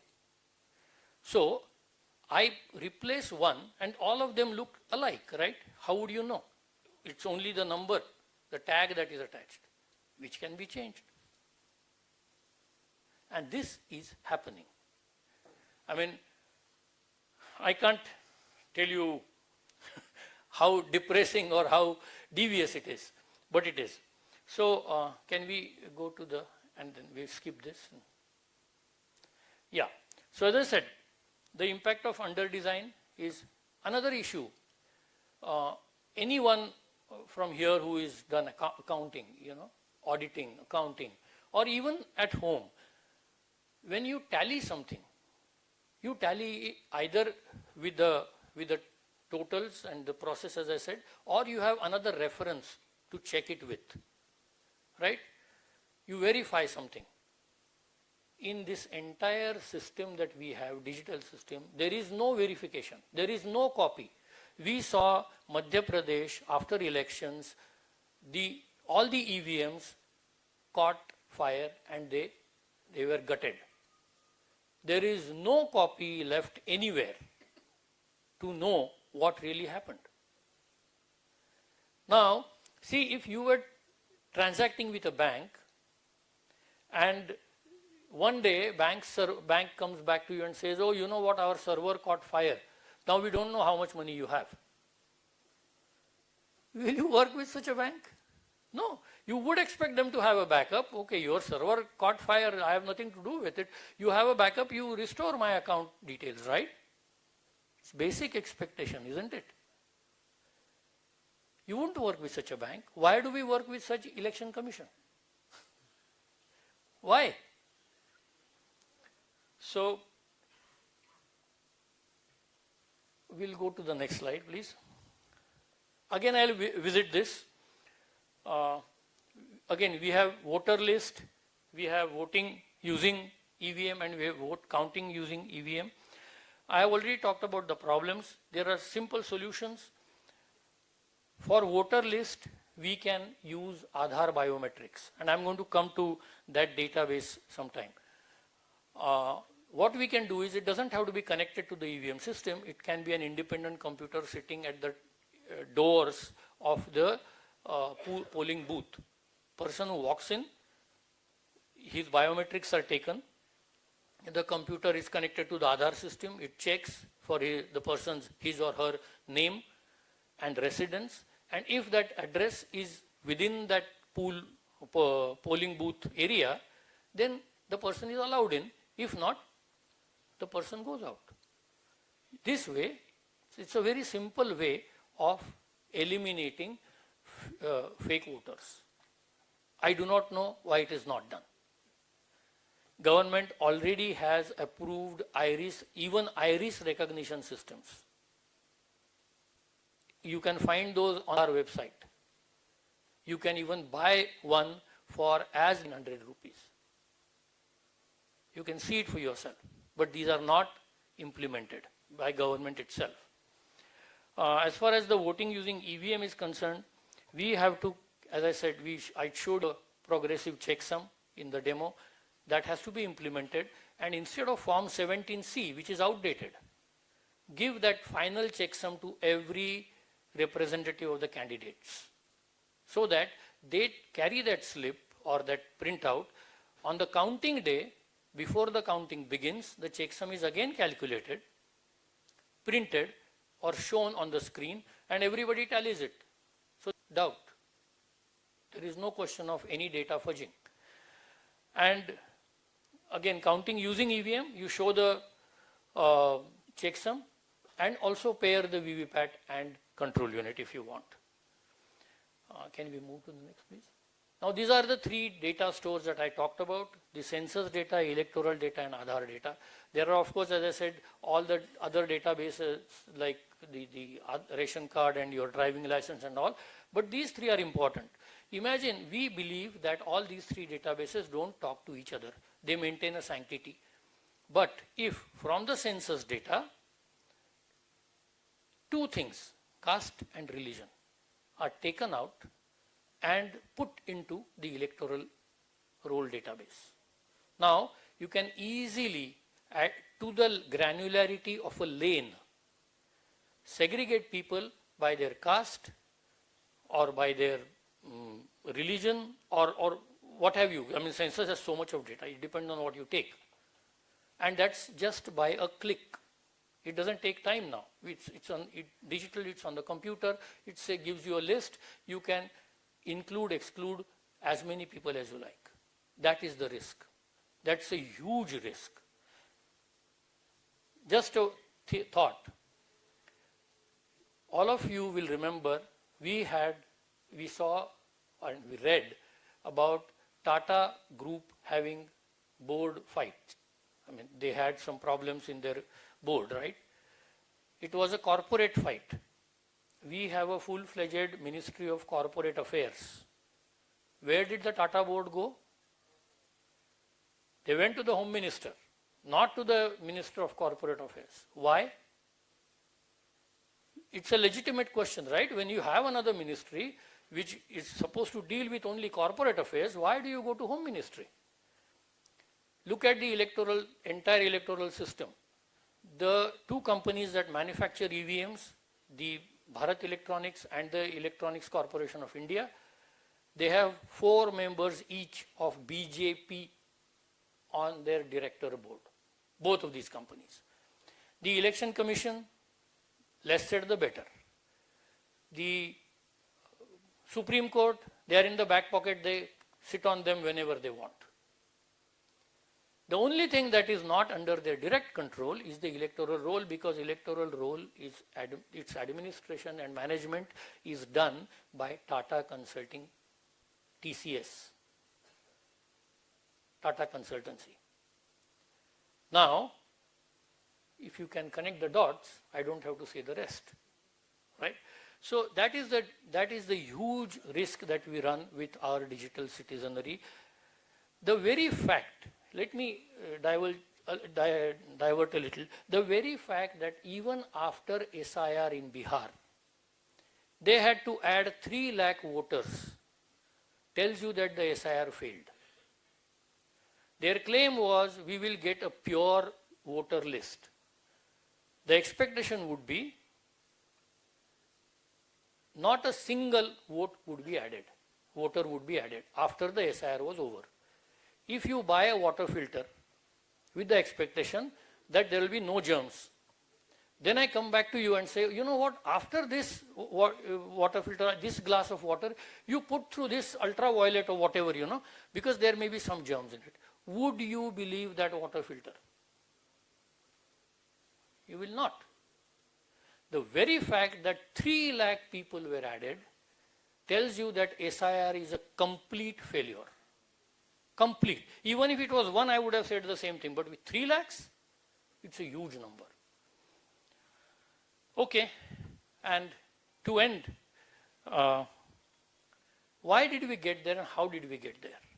To the place where we are a confirmed electoral autocracy today. We are no more classified as democracy.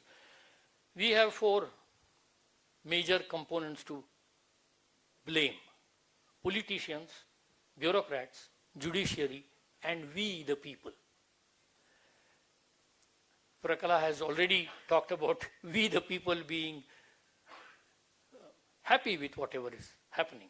But the politicians, they make unethical laws. For example, the current election commission, the law they made in 2023, that election commissioner cannot be charged with anything till death, which basically fundamentally means that that post is above the law, which is against the fundamental democratic principles. Nobody is above the law is the first principle. Now you've created a person who is above the law, so he or she can do whatever with a complete impunity. Coercive, criminally acting government working against the people, this can be said about any government. We have tolerated all. We should not be tolerating those. Absence of strong people-centric, active and capable opposition. We've seen this for the last decade. Opposition is not able to up the game and take it up to the government so that they change their course. But politicians are not the only responsible people. The bureaucrats are, because they do not consider themselves accountable, responsible to the people. They are completely corrupt. We see this every day. I don't have to talk about it. I'm just bringing it up. Judiciary, less said the better. Look at our few topmost positions in the judiciary for the past few days. Spineless, immoral, incompetent, valueless individuals with records of molestation.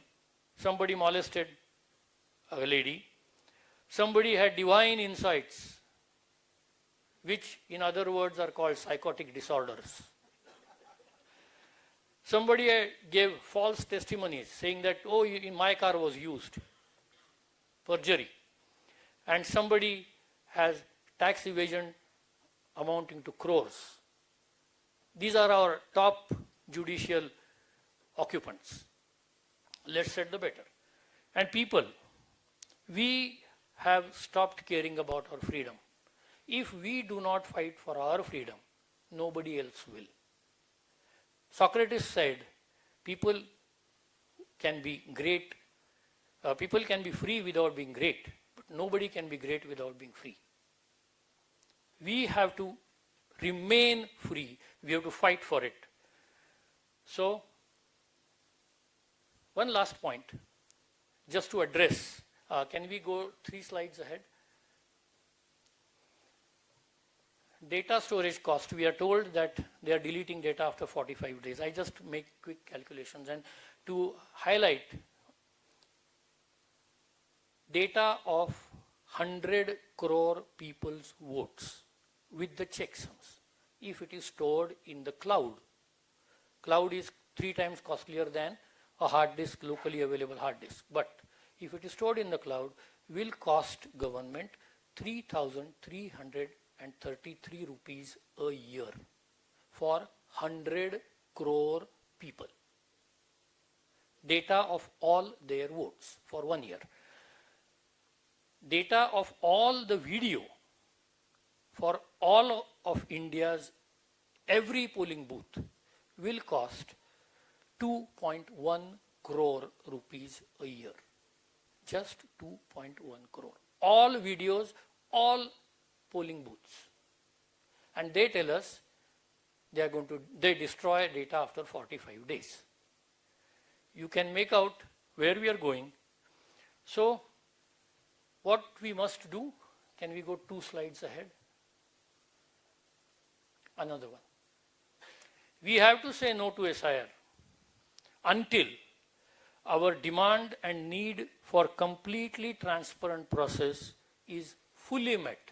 There are no in-betweens, no via media. Completely transparent and responsible process, which means any Indian should be able to search the entire Indian electoral roll. And I'll tell you the reason of it.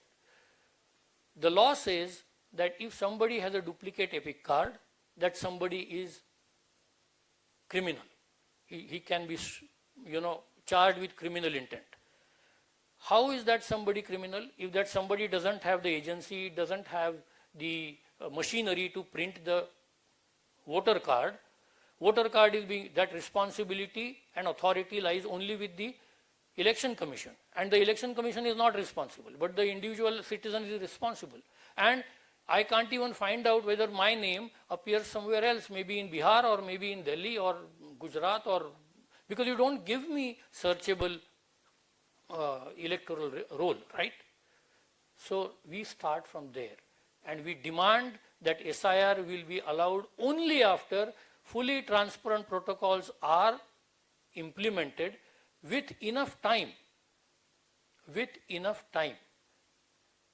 Till then, we have to say no to SIR, and let us resolve that we will get on the street, each one of us, and each one of us present here will convince at least 3 people to say no to SIR.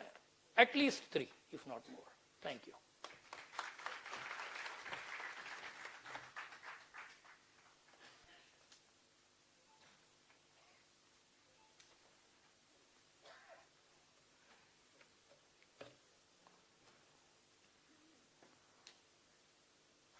SIRನಲ್ಲಿ ತಂತ್ರಜ್ಞಾನದ ದುರ್ಬಳಕೆ ಹೇಗೆ ಎಂಬ ವಿಷಯದಲ್ಲಿ ಆಳವಾದ ವಿಶ್ಲೇಷಣೆ ಮಾಡಿರುವ ತಾಂತ್ರಿಕ ಸುರಕ್ಷಣಾ ತಜ್ಞರು ಆಗಿರುವ ಶ್ರೀ ಮಾಧವ ದೇಶಪಾಂಡೆ ಅವರಿಗೆ ಧನ್ಯವಾದಗಳು.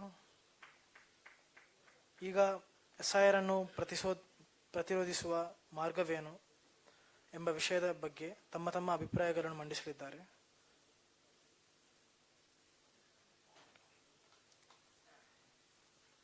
ಸ್ನೇಹಿತರೆ, ಊಟದ ವ್ಯವಸ್ಥೆ ಆಗಿದೆ ಎಲ್ಲರಿಗೂ ಕೂಡ.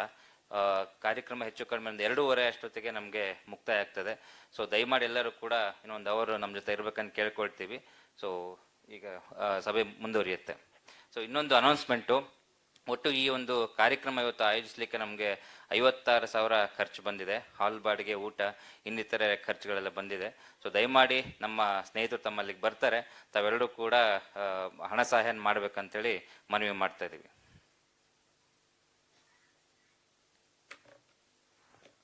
ಆಗಲೇ ಮೊದಲನೇದಾಗಿ ನಾನು ಜನಾಬ್ ಮೊಹಮ್ಮದ್ ಕುನಿ, ರಾಜ್ಯ ಕಾರ್ಯದರ್ಶಿಗಳು ಜಮಾತೆ ಇಸ್ಲಾಮಿ ಇನ್ ಕರ್ನಾಟಕ, ಅವರು ಮಂಡಿಸಲಿದ್ದಾರೆ. ನಿಮ್ಮನ್ನು ಪ್ರೀತಿಪೂರ್ವಕವಾಗಿ ವೇದಿಕೆಗೆ ಆಹ್ವಾನ.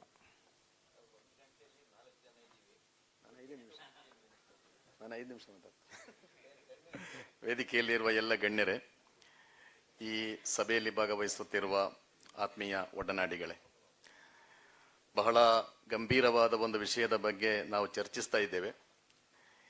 ಈ ದೇಶದ ಅಲ್ಪಸಂಖ್ಯಾತರಿಗೆ, ಈ ದೇಶದ ಬಡವರಿಗೆ, ಈ ದೇಶದ ದಲಿತರಿಗೆ, ಈ ದೇಶದ ಮಹಿಳೆಯರಿಗೆ ಬಹಳ ಮಾರಕವಾಗಬಹುದಾದ ಒಂದು ದುರಂತದ ಬಗ್ಗೆ, SIRನ ಬಗ್ಗೆ, SIR ಏನು, ಅದರ ಪರಿಣಾಮಗಳೇನು ಎಂಬುದರ ಬಗ್ಗೆ ಎಲ್ಲ ಚರ್ಚಿಸುವುದು ಮಾತ್ರ ಅಲ್ಲ, ಒಂದು ದೊಡ್ಡ ಹೋರಾಟಕ್ಕೆ ಸಿದ್ಧತೆಯನ್ನು ಆರಂಭಿಸಬೇಕಾದಂತಹ ಸಂದರ್ಭ ಇದು. SIR ಈಗಾಗಲೇ ನಮ್ಮ 3 ಗಣ್ಯ ಅತಿಥಿಗಳು ವಿವರಿಸಿರುವಂತೆ NRCಯ ಮೂಲಕ ಏನು ಬಯಸಲಾಗಿತ್ತೋ ಆ ಉದ್ದೇಶವನ್ನು SIRನ ಮೂಲಕ ಈಡೇರಿಸುವ ಪ್ರಯತ್ನ ಈ ದೇಶದಲ್ಲಿ ನಡೀತಾ ಇದೆ. ಸಂಘ ಪರಿವಾರದ ಆಡಕ್ಕೆ ಥ್ರೆಟ್ ಆಗಿರುವ 3-4 ವಿಷಯಗಳಿವೆ. ಸುಮಾರು 50 ವರ್ಷಗಳ ಕಾಲ ಆಡಳಿತ ನಡೆಸಬೇಕು ಅಂತ ಅವರು ಬಯಸ್ತಾ ಇದ್ದಾರೆ.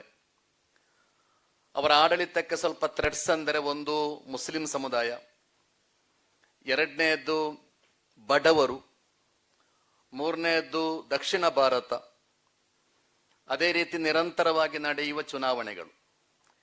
ಇದೆಲ್ಲವನ್ನು ನಿವಾರಿಸಿ ದಕ್ಷಿಣ ಭಾರತವನ್ನು ಡಿಲಿಮಿಟೇಷನ್ನ ಮೂಲಕ ನಿಯಂತ್ರಿಸುವುದು, ಅದೇ ರೀತಿ ಮುಸ್ಲಿಮರು ಮತ್ತು ಬಡವರನ್ನು NRC ಮೂಲಕ, SIRನ ಮೂಲಕ, ಮತ್ತು ನಿರಂತರವಾಗಿ ಬರುವ ಚುನಾವಣೆಗಳನ್ನು 1 ನೇಷನ್ 1 ಇಲೆಕ್ಷನ್ ಮೂಲಕ, ಹೀಗೆ ಎಲ್ಲ ಅಡೆತಡೆಗಳನ್ನು ನಿವಾರಿಸಿ ಬಹಳ ಸುದೀರ್ಘ ಕಾಲದವರೆಗೆ ಈ ದೇಶವನ್ನು ಆಳುವ ಒಂದು ದೊಡ್ಡ ಷಡ್ಯಂತ್ರವನ್ನು ಫ್ಯಾಸಿಸ್ಟ್ಗಳು ರೂಪಿಸ್ತಾ ಇದ್ದಾರೆ. ಈಗಾಗಲೇ ತಿಳಿಸಿರುವಂತೆ SIR ಎಂಬುದು ಬಹಳ ಸುಲಭವಾಗಿ ಹೇಳ್ತಾ ಇದ್ದಾರೆ. ಕೆಲವರೆಲ್ಲ ಮರಣ ಹೊಂದಿರುತ್ತಾರೆ, ಅವರ ಹೆಸರು ತೆಗೆದು ಹಾಕಬೇಕು. ಕೆಲವರದ್ದು 2 ಕಡೆ ಹೆಸರಿದೆ, ಅದನ್ನು ಸರಿ ಮಾಡಬೇಕು, ಶುದ್ಧೀಕರಣ ಅಂತ ಹೇಳಿದಾರಲ್ಲ ಶಿವಸುಂದರ್ ಅವರು. ಹಾಗೆ ಬಹಳ ಸರಳವಾಗಿ ಹೇಳ್ತಾ ಇದ್ದಾರೆ. ಆದರೆ SIRನ ಮೂಲಕ ನಿಮ್ಮನ್ನು ಮತದಾರರ ಪಟ್ಟಿಯಿಂದ ತೆಗೆದು ಹಾಕುವುದು ಮಾತ್ರ ಅಲ್ಲ, ನಿಮ್ಮ ಪೌರತ್ವವನ್ನು ನಿರಾಕರಿಸಲಾಗ್ತದೆ. ಈಗ ಬಿಹಾರ್ನಲ್ಲಿ 65 ಲಕ್ಷ ಜನರನ್ನು ಮತದಾನದಿಂದ ಹೊರಗಿಡಲಾಯಿತು ಎಂಬುದರ ಆಚೆ ಈ 65 ಲಕ್ಷ ಜನ ಮುಂದಿನ ಅವರ ಬಗ್ಗೆ ಇರುವ ತೀರ್ಮಾನ ಏನು? ಅವರ ಪೌರತ್ವ ನಿರಾಕರಣೆ ಖಂಡಿತವಾಗಿ. ಆದ್ದರಿಂದ ಈ ದೇಶದ ಅಸಂಖ್ಯಾತರ, ಬಡವರ, ದಲಿತರ, ಇದು SIR ಅಂತ ಹೇಳುವಾಗ ಏನು ಮುಸ್ಲಿಂ ಸಮುದಾಯಕ್ಕೆ ಮಾತ್ರ ಸಂಬಂಧಪಟ್ಟ ಒಂದು ಚರ್ಚೆ ಖಂಡಿತ ಅಲ್ಲ. ಈ ದೇಶದ ಅಲ್ಪಸಂಖ್ಯಾತರ, ಬಡವರ, ಮಹಿಳೆಯರಿಗೆ ಸಂಬಂಧಪಟ್ಟ ಒಂದು ವಿಷಯ ಇದು. ಆದ್ದರಿಂದಲೇ ಈ ದೇಶದ ಬಹುಸಂಖ್ಯಾತ ಜನರ ಪೌರತ್ವವನ್ನೇ ನಿರಾಕರಿಸುವಂತಹ ಕೆಲಸ SIRನ ಮೂಲಕ ನಡೆಯುತ್ತಾ ಇದೆ ಒಂದು ಕಡೆ. ಎರಡನೆಯದು, ಒಂದು ಭಯಾನಕ ವಾತಾವರಣ ಸೃಷ್ಟಿಸ್ತಾ ಇದ್ದಾರೆ. ಸಿಕ್ಕಾಪಟ್ಟ ನುಸುಳುಕೋರರಿದ್ದಾರೆ ನಮ್ಮ ದೇಶದಲ್ಲಿ. ನಾಳೆ ಕರ್ನಾಟಕದ ಬಗ್ಗೆ ಕೂಡ ಪ್ರಪಗಂಡ ಇರ್ತದೆ. ಸಿಕ್ಕಾಪಟ್ಟ ನುಸುಳುಕೋರರು ಬಾಂಗ್ಲಾದಿಂದ ಬಂದವರು, ಮ್ಯಾನ್ಮಾರ್ನಿಂದ ಬಂದವರು. ಹಾಗೆ ಬಿಹಾರದಲ್ಲಿ ಕೂಡ ನುಸುಳುಕೋರರಿದ್ದಾರೆ ಎಂಬುದನ್ನು ಪ್ರಚಾರ ಮಾಡಲಾಯಿತು. ಹಾಗೆ ನುಸುಳುಕೋರರ ಪಟ್ಟಿ ಮಾಡಿದಾಗ ಪರಕಲ ಸರ್ ಹೇಳಿದ ಹಾಗೆ 5 ಜನರ ಹೆಸರು ಸಿಕ್ಕಿತ್ತು ಅಂತ. ಆದರೆ ಈ 5 ಜನರ ಹೆಸರು ಚರ್ಚೆ ಆಗುವುದಿಲ್ಲ. ಮೊನ್ನೆ ರೆಡ್ ಫೋರ್ಟ್ನಲ್ಲಿ ಸ್ಪಾಟ್ ಆದ ಹಾಗೆ ವೈಟ್ ಕಾಲರ್ ಟೆರರಿಸಂ ಅಂತ ಹೇಳಿ ಏನೆಲ್ಲ ಅವರಿಗೂ ಉದ್ದೇಶ ಏನಿತ್ತು ಅದೆಲ್ಲ ಈಡೇರಿತು. ಈಗ ನಿನ್ನೆ ವೈಟ್ ಕಾಲರ್ ಡಾಕ್ಟರ್ಸ್ಗಳನ್ನು ಬಿಟ್ಟಿದ್ದಾರೆ, ಏನು ಇಲ್ಲ ಪ್ರೂಫ್ ಅಂತ. ಆದ್ರೆ ಅದು ಯಾವ ಮಾಧ್ಯಮದಲ್ಲೂ ಚರ್ಚೆ ಆಗುವುದಿಲ್ಲ, ಯಾರಿಗೂ ಗೊತ್ತೂ ಆಗುವುದಿಲ್ಲ. ಹೀಗೆ ಧ್ರುವೀಕರಣದ ಒಂದು ದೊಡ್ಡ ಮಾರ್ಗ ಕೂಡ ಇದು, ವಿಭಜನೆಯ ಒಂದು ದೊಡ್ಡ ಮಾರ್ಗವಾಗಿ ಕೂಡ ಈ SIR ಅನ್ನು ದುರುಪಯೋಗ ಮಾಡುತ್ತಾ ಇದ್ದಾರೆ. ಆದ್ದರಿಂದ ಇದರ ವಿರುದ್ಧ ಒಂದು ದೊಡ್ಡ ಜನಾಂದೋಲನ ರೂಪಿಸುವುದರ ಹೊರತು ಬೇರೆ ದಾರಿಗಳಿಲ್ಲ. ನಾವೆಲ್ಲ ಸುಪ್ರೀಂ ಕೋರ್ಟಿಗೆ ಹೋಗ್ತೇವೆ. ಸುಪ್ರೀಂ ಕೋರ್ಟಿನಿಂದ ಬರುವ ಜಡ್ಜ್ಮೆಂಟ್ಗಳು ಅಲ್ಲಿ ವಾದ ಪ್ರತಿವಾದದ ಆಧಾರದಲ್ಲಿ ಖಂಡಿತ ಅಲ್ಲ. ಇವತ್ತು ಬರುತ್ತಿರುವ ಎಲ್ಲಾ ಜಡ್ಜ್ಮೆಂಟ್ಗಳು ಕೋರ್ಟಿನ ಹೊರಗೆ ಏನು ನಡೆಯುತ್ತಾ ಇದೆ ಅದರನ್ನು ಅವಲಂಬಿತವಾಗಿ ತೀರ್ಪುಗಳು ಬರ್ತಾ ಇದೆ. ಕೋರ್ಟಿನ ಹೊರಗೆ, ಸುಪ್ರೀಂ ಕೋರ್ಟಿನ ಹೊರಗೆ ದೊಡ್ಡ ಜನಾಂದೋಲನ ನಡೀತಾ ಇದೆ, ದೊಡ್ಡ ಪ್ರತಿಭಟನೆಗಳು ನಡೀತಾ ಇದೆ ಎಂದಾದರೆ ಅದಕ್ಕೆ ಅನುಗುಣವಾಗಿ ಇವತ್ತು ತೀರ್ಪುಗಳು ಬರ್ತಾ ಇದೆ. ಅಲ್ಲದೆ ಎಷ್ಟು ದೊಡ್ಡ ಲಾಯರ್, ಎಷ್ಟು ದೊಡ್ಡ ಸಂವಿಧಾನ ತಜ್ಞ ವಾದ ಮಾಡಿ ಕಾನೂನು ತೀರ್ಪು ಅವರ ಪರವಾಗಿ ಬರುವಂತಹ ಒಂದು ವ್ಯವಸ್ಥೆ ಇವತ್ತು ಈ ದೇಶದಲ್ಲಿ ಖಂಡಿತ ಇಲ್ಲ. ಆದ್ದರಿಂದಲೇ ದೊಡ್ಡ ಜನಾಂದೋಲನ ನಡೆಯುವುದಾದರೆ ಸುಪ್ರೀಂ ಕೋರ್ಟ್ ಕೂಡ ನಿಮ್ಮ ಮಾತುಗಳನ್ನು ಆಲಿಸುವ ಸಾಧ್ಯತೆಗಳಿವೆ. ಈ ನಿಟ್ಟಿನಲ್ಲಿ ಒಂದು ದೊಡ್ಡ ಹೋರಾಟ, ಇದನ್ನು ಜನರಿಗೆ ಅರ್ಥ ಮಾಡಿಕೊಡುವುದು, ಜನರ ಜೊತೆ ಇದರ ಬಗ್ಗೆ ಮಾತಾಡುವುದು, ಜನರಿಗೆ ಇದರ ಅಪಾಯಗಳ ಬಗ್ಗೆ ಎಚ್ಚರಿಕೆಯನ್ನು ಕೊಡುವುದು ಮತ್ತು ದೀರ್ಘಕಾಲೀನವಾದಂತಹ ಪರಿಣಾಮಗಳೇನು ಎಂಬುದನ್ನು ಅತ್ಯಂತ ಸರಳವಾಗಿ ಜನರಿಗೆ ಹೇಳಿಕೊಡುವುದು, ಹಾಗೆ ಒಂದು ದೊಡ್ಡ ಜನಾಂದೋಲನ ರೂಪಿಸುವ ಮೂಲಕ ಮಾತ್ರ ಈ ಅಪಾಯವನ್ನು ನಮಗೆ ಎದುರಿಸಲಿಕ್ಕೆ ಸಾಧ್ಯ.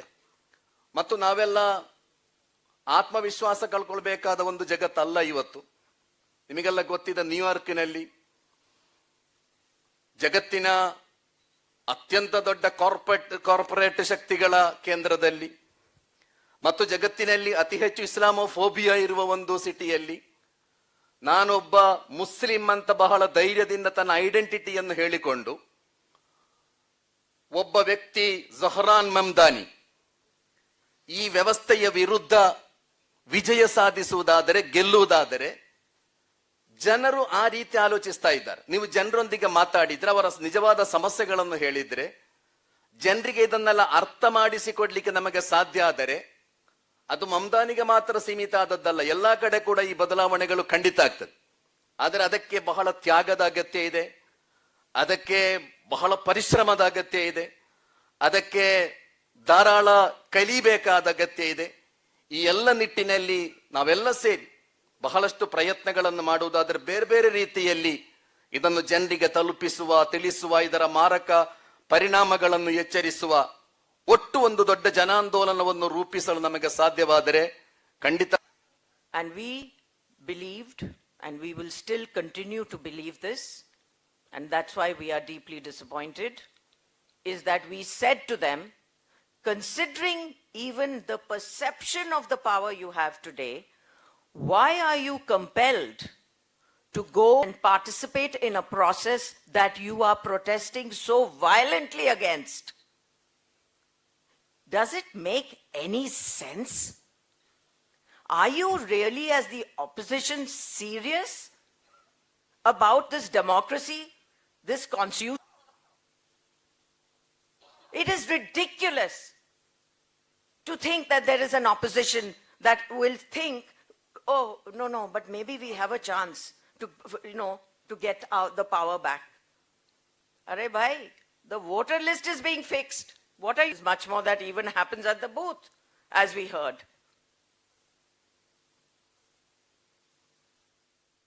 So, forget the opposition.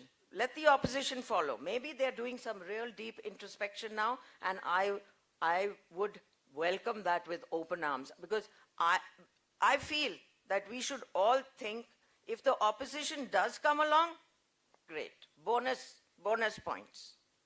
Okay? But please, let us not, in our analysis of raising the alarm about SIR and getting on the streets to push back that we want a fully transparent process of voting. It's a one-point program, ladies and gentlemen. 1 point. Just give us that.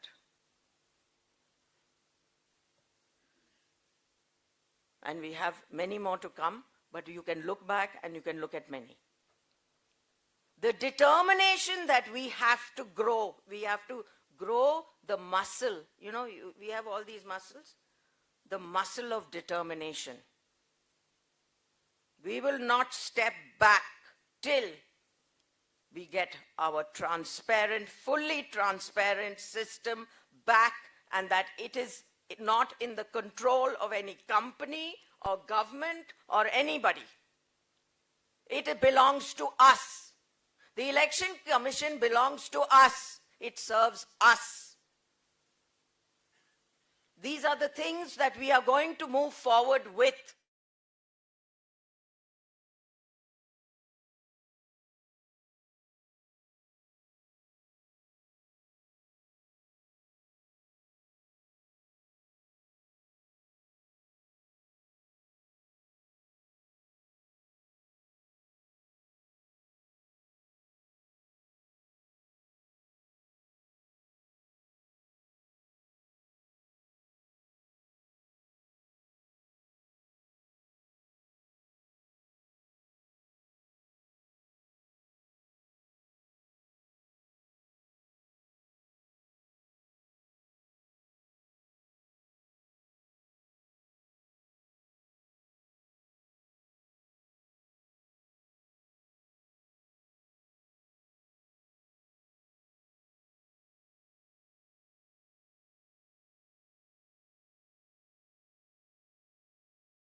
When we won because we got the secular vote in.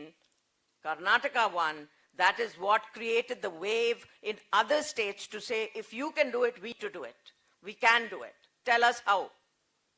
So Karnataka has a responsibility to begin this work and begin at every corner with each of us taking it forward. And I look forward to seeing you on the street, walking side by side. Thank you very much. ಧನ್ಯವಾದಗಳು ತಾರಾ ಅವರೇ. ಈಗ ಶ್ರೀಮತಿ ಮಾನ್ವಿ ಅವರು ಮಾನವ ಹಕ್ಕುಗಳ ವಕೀಲರು PUCL ಇವರು ಮಂಡಿಸಲಿದ್ದಾರೆ. ನಿಮ್ಮನ್ನು ಪೂರ್ವಕವಾಗಿ ವೇದಿಕೆ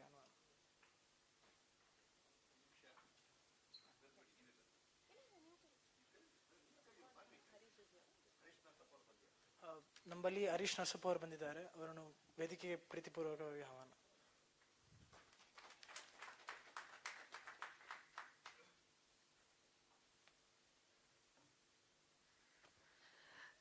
Ellargu namaskara, Jai Bhim. We've all heard a lot today. All been sitting here since 11:30. There are many things you've already heard, thought about, felt. I am going to do this thing very simply where I'll speak about 6 things in the next 10 minutes, hopefully. I want to start by talking about, we have generally said, okay, the worst and the most marginalized people will be affected. Yes? We all agree. Dalits will be affected, tribals will be affected, Muslims will be affected, Christians will be affected. I also want to talk about 2 other groups of people, and I want you to think about them with me. Now, all of you know this in your head, you have seen this, how women's expression of political agency is very limited in the country. Yes? We see that women tend to vote as their husbands. Their votes are often... and I want you to think about what is going to happen to that rural woman in the outskirts, in Tumkur somewhere. She was married in her 10th, 11th standard, didn't complete education, does not have documents, parents are agricultural farmers, workers, no property, no land. What happens to women like that? Where do they go? What happens to the trans people, the transgender people that we see on our streets? All of you on our junctions have noticed people continue the practice of Mangti, yes? Now, after 2014, you recognize trans people as equal citizens after the Nalsa judgment, the landmark Supreme Court judgment.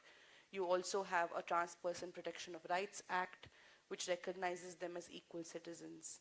We also have some very young elected trans panchayati levels. But how many of them vote? Do you know how many of them are forced to run away from their families? They don't stay at homes. They don't stay in conventional houses of families of 4 and 5. The community takes care of them. Their communities take care of them.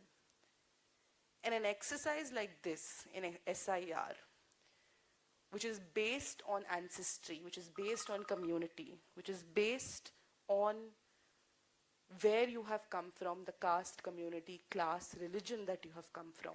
What happens to those who have been oppressed by these structures themselves? In Bihar, the most excluded, the highest percentage of excluded were the women voters. We don't even have a metric or an understanding of where did the trans people figure and feature in all of this. We don't even know that, right? This is happening, why? Because the MHA and the Home Minister himself has said, detect, delete, and deport, right? And we've already spoken about the narrative of Ghusbetia and how that is a false narrative. I just want to layer that with one more thing. That hatred which the Home Minister speaks from his belly, that hatred that he speaks from, has internalized in the making of this Hindu Samaj, in this Hindutva Samaj. In West Bengal, allegedly, there are 9 people who have lost their lives to suicide on the fear of disenfranchisement of the SIR. Because Not just disenfranchisement, it is the hatred. You are not ours. Namdu illa. You are not ours, you don't belong here. Go back to where you came from. Who is ours, who belongs? This narrative, it has seeped in so much hatred in everyday lives, and it has a cost. It has a cost for the working class. These are not elite people necessarily. But I will come to that also. In Kerala, we all must have read, there is one booth level officer who has allegedly again died by suicide because of the extent of work pressure of deadline as in the exercise of SIR while the elections are pending. In Rajasthan, in Jaipur, another booth level officer has died by suicide, right? So what is this signaling to us? What is this signaling to us? And I want to connect to what Tara has just spoken before us. This is a state of emergency. It is a state of emergency for us to not feel complacent in saying that, why do we vote? What do we do? Yes, those questions have to be asked, but they don't have to be asked with the feeling of there is no respite. There is no possibility of respite. Yes, it is true that in this exercise of SIR, everybody has spoken about it. The burden of proof is reversed. Now, you and I have to go and show, if you look at the declaration form, we have to show our epic numbers, we have to show our parents' epic numbers if we are born after 2004, right? But this reverse burden of proof and this reversing the entire polity is not new. UAPA is exactly that. You are left to prove you're not a criminal. In the logic, is the same logic of the UAPA, the Unlawful Activities Prevention Act. It is also the same logic we see in operation in our city. In 2019, when the CAA and NRC, and the CAB in fact, at that point in time, we all came to know of it. Where were we? Were we sitting in a closed hall like this? No. We were in town hall. It was still ours. We still had a right to protest. We didn't have to beg for permissions before the government. Now, this Congress government has put us in a situation, has continued the logic of the BJP government where we are forced to sit in halls like this. Because the town hall is not ours for anymore. The burden is ours. I have to tell you, how do I have permission to use a loudspeaker? Who are the VVIPs that are coming? And I may even have to give an undertaking to say that there will be no promotion of enmity based on my protest and my actions. In that context, keeping in mind the political reality that we are in a Congress-governed state, not ruled, governed. They have our mandate. We work for a very specific purpose, to realize the values of the Constitution and the transformative potential of the Constitution.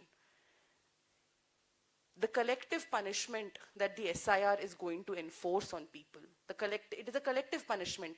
Along with the bloodless genocide, it is a collective punishment. Like Parkala sir said, it's not just a bloodless genocide, it is a collective punishment. You prove your ancestry, prove where you came from. And if you can't prove, you can contest it. But out of the 65 lakh voters, the people who would have voted for the previous election in Bihar, only 33,000 had the capacity to even challenge, object to their exclusion. The others couldn't even object to it. Because we are living in a capitalist society, right? Who has the time to object? How will the working class have the time to fill the forms? Will they have the support of the unions? Will they have the support? And is it only the unions' burdens to ensure that the workers are able to fill up these forms for their voting rights? And finally, I want to talk about what does this do to the question of, along with rights, the question of social security of the working class. As rights-bearing citizens, you also have something called the public distribution system. You also have healthcare, free healthcare. You're also entitled to right to education. You're also entitled to pensions. All of these things, after you are not just made a suspect, you're a D voter, you're a doubtful voter. What happens to all these? For the most marginalized, the elite will still find their their corporate hospitals to ensure their health care. But what happens to the rest of us? And these are questions we have to think about in terms of how we articulate our response. Now, what do? We've all spoken for so long. How do we do this? Just like in our politicians and the politics that, that India has, it is not natural to any of us to know how to build democratic and transparent processes. We don't know how to do that. It's something we have to learn. It's something we have to learn with taking along people from different backgrounds, with understanding different struggles. What are the struggles of the tribal community with respect to this? The nomadic community with respect to the SIR. And the work is really a question to all of us, that sitting in a Congress-ruled state, Congress-governed, not ruled, what has been the Congress's response to this citizenship chori that is happening? The question is to them. They're talking about vote chori, but there is a citizenship chori that is happening here, which the ECI is not entitled to do. The ECI is a constitutional body, yes, but can they decide citizenship? No. So what is the Congress's stance on this citizenship chori? And unless a resolution is passed with urgency saying that we will not implement SIR, it is a question for all of us, then what is the point of them being in power? Are they really a valid opposition? And how much is it that we have to do as citizens, as people of this country, we the people, to be able to say that we have rights. You don't give us rights. We can assert those rights as it is. Question that in all the oppositions, in all the states where SIR has been notified now, people are being forced to cooperate and to ensure that they are in the electoral rolls. So the question is, how do we strategically respond? Do we put our energies to ensure people are there? Do we reject it? Do we politically reject it? Do we politically say we will not participate in elections like this? If all of us are there, then none of us, without all of us being there, we will not participate? Because these are the questions that people on the ground are asking. That, do you want us to participate if the election process is so compromised? Then how do we participate? How do we trust the results? Like you said, 90% strike rate. And what are the realistic answers?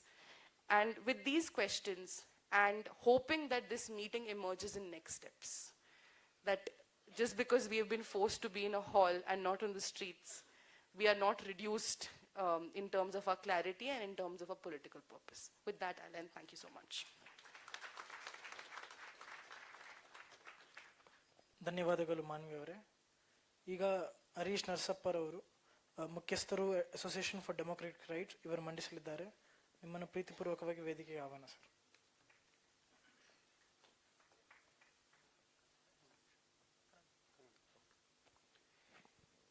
ನಮಸ್ಕಾರ. ನಾನು ತಡವಾಗಿ ಬಂದಿದ್ದಕ್ಕೆ ಕೋರ್ಟಲ್ಲಿ ಯಾವುದೋ case ಇತ್ತು, so ತಡ ಆಯಿತು, ದಯವಿಟ್ಟು ಕ್ಷಮಿಸಿ.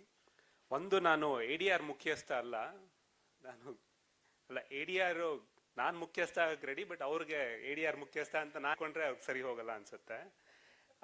ಅವರೆಲ್ಲ ಗೊತ್ತಿರೋ ಸ್ನೇಹಿತರೆ, ADR ಆರ್ಗನೈಸೇಷನ್ ನಮ್ಗೆಲ್ಲರಿಗೂ ಗೊತ್ತಿರೋದೆ. ನಾನು ಕರ್ನಾಟಕ ಎಲೆಕ್ಷನ್ ವಾಚ್ನ ಕೋಆರ್ಡಿನೇಟರ್, ಅಂದ್ರೆ ADR ಜೊತೆ ಕೆಲಸ ಮಾಡುವಂಥದ್ದು, ಅಥವಾ ನಾನು ದಕ್ಷ ಸಂಸ್ಥೆಯ ಸಹ ಸಂಸ್ಥಾಪಕ. ಈಗ ಎಲ್ಲ ಈ ಇಶ್ಯೂಸ್ ಎಲ್ಲರಿಗೂ ಗೊತ್ತು. ಮಾನ್ವಿ ಅವರು ಮಾತಾಡಿದ್ರು, ನಾನು ಮಾನ್ವಿ ಮತ್ತು ತಾರಾ ಅವರ ಮಾತುಗಳನ್ನ ಕೇಳಿದೆ. ಮತ್ತೆ ನಿನ್ನೆ ಶಿವಸುಂದರ್ ಅವರು ಮತ್ತೆ ಪರಕಾಲ ಪ್ರಭಾಕರ್ ಅವರು ಹುಬ್ಳಿಲಿ ಏನ್ ಹೇಳಿದ್ರು ಅಂತ ಪೇಪರ್ನಲ್ಲಿ ಕೂಡ ಓದ್ದೆ ಇವತ್ತು. ಸೊ ವಿಷಯ ಏನು ಅಂತ ಎಲ್ಲರಿಗೂ ಗೊತ್ತು, ತುಂಬಾ ಗಂಭೀರವಾಗಿರುವ ವಿಷಯ. ಆದ್ರೆ ಇದಕ್ಕೊಂದು ಇತಿಹಾಸ ಇದೆ. ನಮ್ಮ ಚುನಾವಣಾ ರೋಲ್ಸ್ ಇದೆಯಲ್ಲ, ಎಲೆಕ್ಟೋರಲ್ ರೋಲ್ಸ್ ಇದೆಯಲ್ಲ, ಅದು ಮೊದಲಿಂದನೂ ಸುಮಾರು ತಪ್ಪುಗಳಿವೆ. It is always been a problem. ಆಯ್ತಾ, ನಾನು 2011ರಿಂದ ಒಂದು 5-6 ಪೆಟಿಷನ್ಗಳನ್ನ ಆರ್ಗ್ಯೂ ಮಾಡಿದ್ದೀನಿ ಕರ್ನಾಟಕ ಹೈಕೋರ್ಟ್ ಅಲ್ಲಿ. ಎಲ್ಲ ಎಲೆಕ್ಟೋರಲ್ ರೋಲ್ಸ್ ಗಳಲ್ಲಿರುವ ಮಿಸ್ಟೇಕ್ಗಳು, ತಪ್ಪುಗಳ ಬಗ್ಗೆನೆ. ಪ್ರತಿ ಚುನಾವಣೆಯ ಮೊದಲು ಕೂಡ, ಪ್ರತಿ ಚುನಾವಣೆಗೆ ಮುನ್ನ ಒಂದು ರಿವಿಷನ್ ಮಾಡ್ತಾರೆ ಎಲೆಕ್ಷನ್ ಕಮಿಷನ್ ಅವರು. ಈ ತೊಂದರೆ ಮೊದಲಿಂದಾನು ಇದೆ. ಇವಾಗೇನು ಬದಲಾವಣೆ ಆಗಿರೋದು ಅಂದ್ರೆ, it's a concentrated effort with mass deletions. But ಈ ಮಾಸ್ ಡಿಲೀಷನ್ಸ್ ಮೊದಲು ಆಗಿತ್ತು. 2011ರಲ್ಲಿ 2013ರಲ್ಲಿ, ಆದರೆ ಇಷ್ಟೊಂದು ಪ್ರಾಮುಖ್ಯತೆ ಪಡೆದಿರಲಿಲ್ಲ. ಯಾಕಂದ್ರೆ ಆವಾಗ ಇದು ಯಾವ ಒಂದು ಏನಪ್ಪ groups of people, it did not seem like it was targeted at anybody. Okay, it seemed like bureaucratic inefficiency. ಅದು it was something all of us were used to. ಅಂದ್ರೆ ಇದು ಸರ್ಕಾರದವ್ರು ಮಾಡ್ತಾರೆ, ಅವ್ರು ಯಾವಾಗಲೂ ತಪ್ಪು ಮಾಡ್ತಾರೆ, ನೋಡೋಣ ಸರಿ ಮಾಡ್ಕೊಳೋಣ ಅಂತ. ಬಟ್ ಹೈಕೋರ್ಟ್ ಅಲ್ಲಿ ನಾವು ಸುಮಾರು ಆರ್ಡರ್ಸ್ ನ ತಗೊಂಡ್ವಿ, ಇದನ್ನ ರೋಲ್ಸ್ ನ ಕ್ಲೀನ್ ಅಪ್ ಮಾಡಬೇಕು ಅಂತ. ಆದ್ರೆ ಹೇಗ್ ಕ್ಲೀನ್ ಅಪ್ ಮಾಡೋದು ಅದನ್ನ ಅಂತ ಅದು ಪ್ರಶ್ನೆ, ಅದಕ್ಕೆ ಉತ್ತರ ಇನ್ನ ನಾವು ಪಡ್ಕೊಂಡಿಲ್ಲ. ನಾವು ಚೀಫ್ ಎಲೆಕ್ಷನ್ ಕಮಿಷನರ್ಗಳನ್ನ ಇವಾಗಿರೋರಲ್ಲ, 10-15 ವರ್ಷದಿಂದ ಎಲ್ಲಾ ಚೀಫ್ ಎಲೆಕ್ಷನ್ ಕಮಿಷನರ್ಸ್ ಭೇಟಿಯಾಗಿ ಈ ತರ ಒಂದು ಪ್ರಾಸೆಸ್ ನ ಅಡಾಪ್ಟ್ ಮಾಡಿ, ಫಾರ್ ಎಕ್ಸಾಂಪಲ್ ಇವಾಗ ನಮ್ ಬೆಂಗಳೂರನ್ನ ತಗೊಂಡ್ರೆ, ಬೇರೆ ಊರುಗಳನ್ನ ತಗೊಂಡ್ರೆ, ಈ ಎಲೆಕ್ಟೋರಲ್ ಪ್ರಾಸೆಸ್ ನ ಕ್ಲೀನ್ ಮಾಡೋರು ಯಾರು? ಅಧಿಕಾರಿಗಳು, ರೆವಿನ್ಯೂ ಡಿಪಾರ್ಟ್ಮೆಂಟ್ ಅವರು. ಅವ್ರಿಗೆ ಇದ್ರ ಬಗ್ಗೆ ಆಸಕ್ತಿ ಇಲ್ಲ. ಯಾಕೆ? ಇದ್ರಲ್ಲಿ ದುಡ್ಡಿಲ್ಲ ಅಲ್ವಾ? That is a reality. There is no money in revising electoral rolls. They are in a position where they are using other powers. They are in charge of, khata change, RTC change, permission ತಗೊಂಡಿದಾರಾ ಇಲ್ವಾ, ಅದ್ರ ಬಗ್ಗೆ ಎಲ್ಲ, that is their primary job. ಇದು electoral rolls revise ಮಾಡೋದು, it's their last priority. They are not interested in it. So ನಾವು ಸುಮಾರು ಕೊಟ್ಟಿದ್ವಿ ಹೇಗೆ ಅದನ್ನ ರಿವೈಸ್ ಮಾಡಬೇಕು ಅಂತ. That's the history. ನಾನು ಯಾಕೆ ಇದನ್ನ ಹೇಳ್ತಾ ಇದ್ದೀನಿ ಅಂದ್ರೆ, ಇದು ಪ್ರತಿ ಸರಿನೂ ಆಗ್ತಾ ಇದೆ ಇದು. ಆದ್ರೆ the scale this time is different. ಅಂದ್ರೆ ಈಗ ಈ ವರ್ಷ ಮಾಡ್ತಾ ಇರೋದು ಬಿಹಾರ್ನಲ್ಲಿ ಆಗ್ತಾ ಇರೋದು ನೋಡಿದ್ರೆ ಇಟ್ ಸೀಮ್ಸ್ ಬಿ ಡಿಫ್ರೆಂಟ್. ನಾನು ಅಷ್ಟು ಹತ್ತಿರದಿಂದ ಅಧ್ಯಯನ ಮಾಡ್ಲಿಲ್ಲ ಬಿಹಾರಲ್ಲಿ ಎಷ್ಟು ಡಿಲೀಷನ್ಸ್ ಆಯ್ತು ಅಂತ, ಬರೀ ಕೋರ್ಟಲ್ಲಿ ಏನ್ ನಡೀತು ಅಂತ. ಎನಿವೆ, ಸೊ ಇದಾಗ್ತಾ ಇರೋದ್ರಿಂದ ಈ ಸರಿನೂ ಆಗುತ್ತಾ, ತಪ್ಪುಗಳಿರುತ್ತಾ, ಡಿಲೀಷನ್ಸ್ ಬೇಕು ಅಂತ ಮಾಡ್ತಾರಾ, ಎರಡೂ ಆಗ್ಬಹುದು. ಉದ್ದೇಶಪೂರ್ವಕವಾಗಿ ಮಾಡೋದು ಆ ಪರ್ಟಿಕ್ಯುಲರ್ ಬ್ಲಾಕ್ ನ ಆಫೀಸರ್ ಮಾಡ್ತಾ ಇದ್ದಾನ, ಅಥವಾ ಮೇಲಿನಿಂದ ಆಜ್ಞೆ ಬಂದ್ ಮಾಡ್ತಾ ಇದಾರ, ಅದು ಗೊತ್ತಿಲ್ಲ ನಮ್ಗೆ. ಸೊ ಅದಕ್ಕೆ ನಾವು ಏನ್ ಮಾಡ್ಬೋದು? ಒಂದು, ಈಗ ಇದನ್ನ ಕೋರ್ಟ್ ಅಲ್ಲಿ ಚಾಲೆಂಜ್ ಮಾಡೋದು ಸ್ವಲ್ಪ ಈಗ ಕಷ್ಟ ಆಗೋಗಿದೆ. ಯಾಕಂದ್ರೆ ಎಲ್ಲಾ ಮ್ಯಾಟರ್ಸ್ ಈಗ SIR ಬಗ್ಗೆ ಸುಪ್ರೀಂ ಕೋರ್ಟ್ ಅಲ್ಲಿ ಇದೆ. ಸೊ ನನ್ನ ಪ್ರಕಾರ ಪ್ರಾಬಬ್ಲಿ ಸುಪ್ರೀಂ ಕೋರ್ಟ್ಗೆ ಸೀದಾ ಹೋಗಿದ್ದು ತಪ್ಪಾಯ್ತು ಅನ್ನೋ ಅನ್ಸುತ್ತೆ. ಯಾಕಂದ್ರೆ ನಮ್ಮ ಹೈಕೋರ್ಟ್ಗಳಲ್ಲೇ ಮಾಡ್ಬೋದಾಗಿತ್ತು. ಯಾಕಂದ್ರೆ ಹೈಕೋರ್ಟ್ಗೆ ಸ್ವಲ್ಪ ಇದ್ರ ಬಗ್ಗೆ ಇನ್ನ ಹತ್ತಿರದಿಂದ ನೋಡೋ ಅವಕಾಶ ಇದೆ. ಯಾಕಂದ್ರೆ ನಾವು we can show particular instances of deletion and explain to them what the problem is. ಆದ್ರೆ ಎನಿವೆ, ಅದ್ರ ಬಗ್ಗೆ ಈಗ ಮಾತಾಡಿ ಏನು ಉಪಯೋಗ ಇಲ್ಲ, ಅನ್ಲೆಸ್ ದಿ ಸುಪ್ರೀಂ ಕೋರ್ಟ್ ನಾವು sends it back to the high courts. ಪ್ರತಿ ಹೈಕೋರ್ಟ್ ಎಕ್ಸಾಮಿನ್ ಮಾಡ್ಬೋದು ಅಂತ. ಅದು ಒಂದು ವಿಷಯ. ಎರಡನೇದು, the point that I made, that election commission ಮಾಡುತ್ತೆ ಅಂದ್ರೆ ಎಲೆಕ್ಷನ್ ಕಮಿಷನ್ಸ್ ಡೈರೆಕ್ಷನ್ಸ್ ಕೊಡುತ್ತಷ್ಟೆ. ಇದನ್ನ ಮಾಡೋರು ರಾಜ್ಯ ಸರ್ಕಾರದ ಅಧಿಕಾರಿಗಳೇ. ಸೊ ರಾಜ್ಯ ಸರ್ಕಾರ ಏನು ಹೇಳಿಲ್ವಲ್ಲ ಇದುವರೆಗೂ. I think the same point I think Manvi made and Tara also made. ರಾಜ್ಯ ಸರ್ಕಾರದ ನಿಲುವೇನು ಇದರ ಬಗ್ಗೆ, ಅವ್ರು ಹೇಗೆ ರಿವೈಸ್ ಮಾಡ್ತಾರೆ? ಯಾಕಂದ್ರೆ ಈಗ ನೋಡಿ, ನಮ್ದು ಒಂಥರ ಇದು ಈ ಡಾಕ್ಯುಮೆಂಟ್ಸ್ ಇದೆಯಲ್ಲ, ಇದು ಚಕ್ರವ್ಯೂಹ. ಇದು ಎಲೆಕ್ಷನ್ ಕಾರ್ಡ್, ಏನಪ್ಪ, ಎಲೆಕ್ಷನ್ ಐಡೆಂಟಿಟಿ ಎಪಿಕ್ ಕಾರ್ಡ್ಗೆ ಪಡೆಯೋದಕ್ಕೆ ಮೊದಲೆಲ್ಲ ಡ್ರೈವರ್ಸ್ ಲೈಸೆನ್ಸ್ ಕೇಳ್ತಾ ಇದ್ರು, ಅದು ರೇಷನ್ ಕಾರ್ಡ್ ಕೇಳ್ತಾರೆ. ಆಮೇಲೆ ಡ್ರೈವರ್ಸ್ ಲೈಸೆನ್ಸ್ ತಗೊಳಕ್ಕೆ ಎಪಿಕ್ ಕಾರ್ಡ್ ತೋರಿಸ್ಬೇಕು ಅಲ್ವಾ? ಇದು ಚಕ್ರವ್ಯೂಹ. ಇದು ಯಾವ್ದು ಮೊದಲು, ಯಾವ್ದು ಸ್ಕಿಮೆಂಟ್, ಅದನ್ನ ನಾವು ಏನಪ್ಪ ಸರ್ಕಾರದಿಂದ ನಮ್ಮ ವ್ಯವಸ್ಥೆಯಲ್ಲಿ ನಾವು ಅದನ್ನ ಸರಿಯಾಗಿ ರೂಢಿಸ್ಕೊಂಡು ಬಂದಿಲ್ಲ. This is the only document we will take ಅಂತ ಹೇಳೋದಕ್ಕೆ ಆಗೋದು ಇಲ್ಲ, ಮೊದಲಿಂದ ಆಗೋದಿಲ್ಲ. That is the problem. ಯಾವುದೇ ಒಂದು ಡಾಕ್ಯುಮೆಂಟ್ ನ ತಗೊಂಡು this is the base document ಅಂತ ಹೇಳೋದಕ್ಕೆ 1947ರಿಂದ ಇದುವರೆಗೂ ಆಗದೆ ಇರುವಾಗ, ಇವಾಗ ಎದ್ಬಿಟ್ಟು ಇವಾಗ ಈ ಡಾಕ್ಯುಮೆಂಟ್ ಇದ್ರೆ ಮಾತ್ರ ನೀವು ವೋಟ್ ಮಾಡ್ಬೋದು ಅಂತ ಹೇಳೋದು, ಅದು it's very very incorrect. I mean it's patently incorrect. ಅಂದ್ರೆ ಅದು ಕಣ್ಣಿಗೆ ಕಾಣೋ ಹಾಗೆ ತಪ್ಪೋದು. ಸೊ ಇದನ್ನ ಹೇಗೆ ಮಾಡ್ಬೋದು? ಮೊದಲು I think the questions you raise, ರಾಜ್ಯ ಸರ್ಕಾರದ ನಿಲುವೇನು? What are the directions they are going to give to their officers, and what are they going to write to the election commission? Election commission ಏನ್ ಮಾಡುತ್ತೆ, through the chief electoral officer, who is a Karnataka IAS officer, who is seconded as chief electoral officer, they will issue some directions. So the state government needs to say all these documents that the election commission has said, and the election commission ಏನ್ ಹೇಳುತ್ತೆ, ಈ ದಾಖಲೆಗಳು ಮಾತ್ರ ನಾವು accept ಮಾಡ್ತೀವಿ ಅಂತ, ಅದನ್ನ ನಮ್ಮ ಕರ್ನಾಟಕ ಸರ್ಕಾರ ಏನ್ ಹೇಳುತ್ತೆ ಅದ್ರ ಬಗ್ಗೆ, ಕರ್ನಾಟಕದಲ್ಲಿ ಈ ತರಹದ ದಾಖಲೆಗಳನ್ನ ಕೇಳೋದು ಸರಿನಾ ತಪ್ಪ, ಯಾವ ಕ್ಷೇತ್ರಗಳಲ್ಲಿ ಅಂದ್ರೆ ಅರ್ಬನ್ ಏರಿಯಾಸ್ ಅಲ್ಲಿ ಯಾವ ಡಾಕ್ಯುಮೆಂಟ್ಸ್ ಕೇಳಬೇಕು, ಹಳ್ಳಿಗಳಲ್ಲಿ ಯಾವ ಡಾಕ್ಯುಮೆಂಟ್ಸ್ ಕೇಳಬೇಕು, ಅದ್ರ ಬಗ್ಗೆ ಕರ್ನಾಟಕ ಸರ್ಕಾರದ ನಿಲುವೇನು.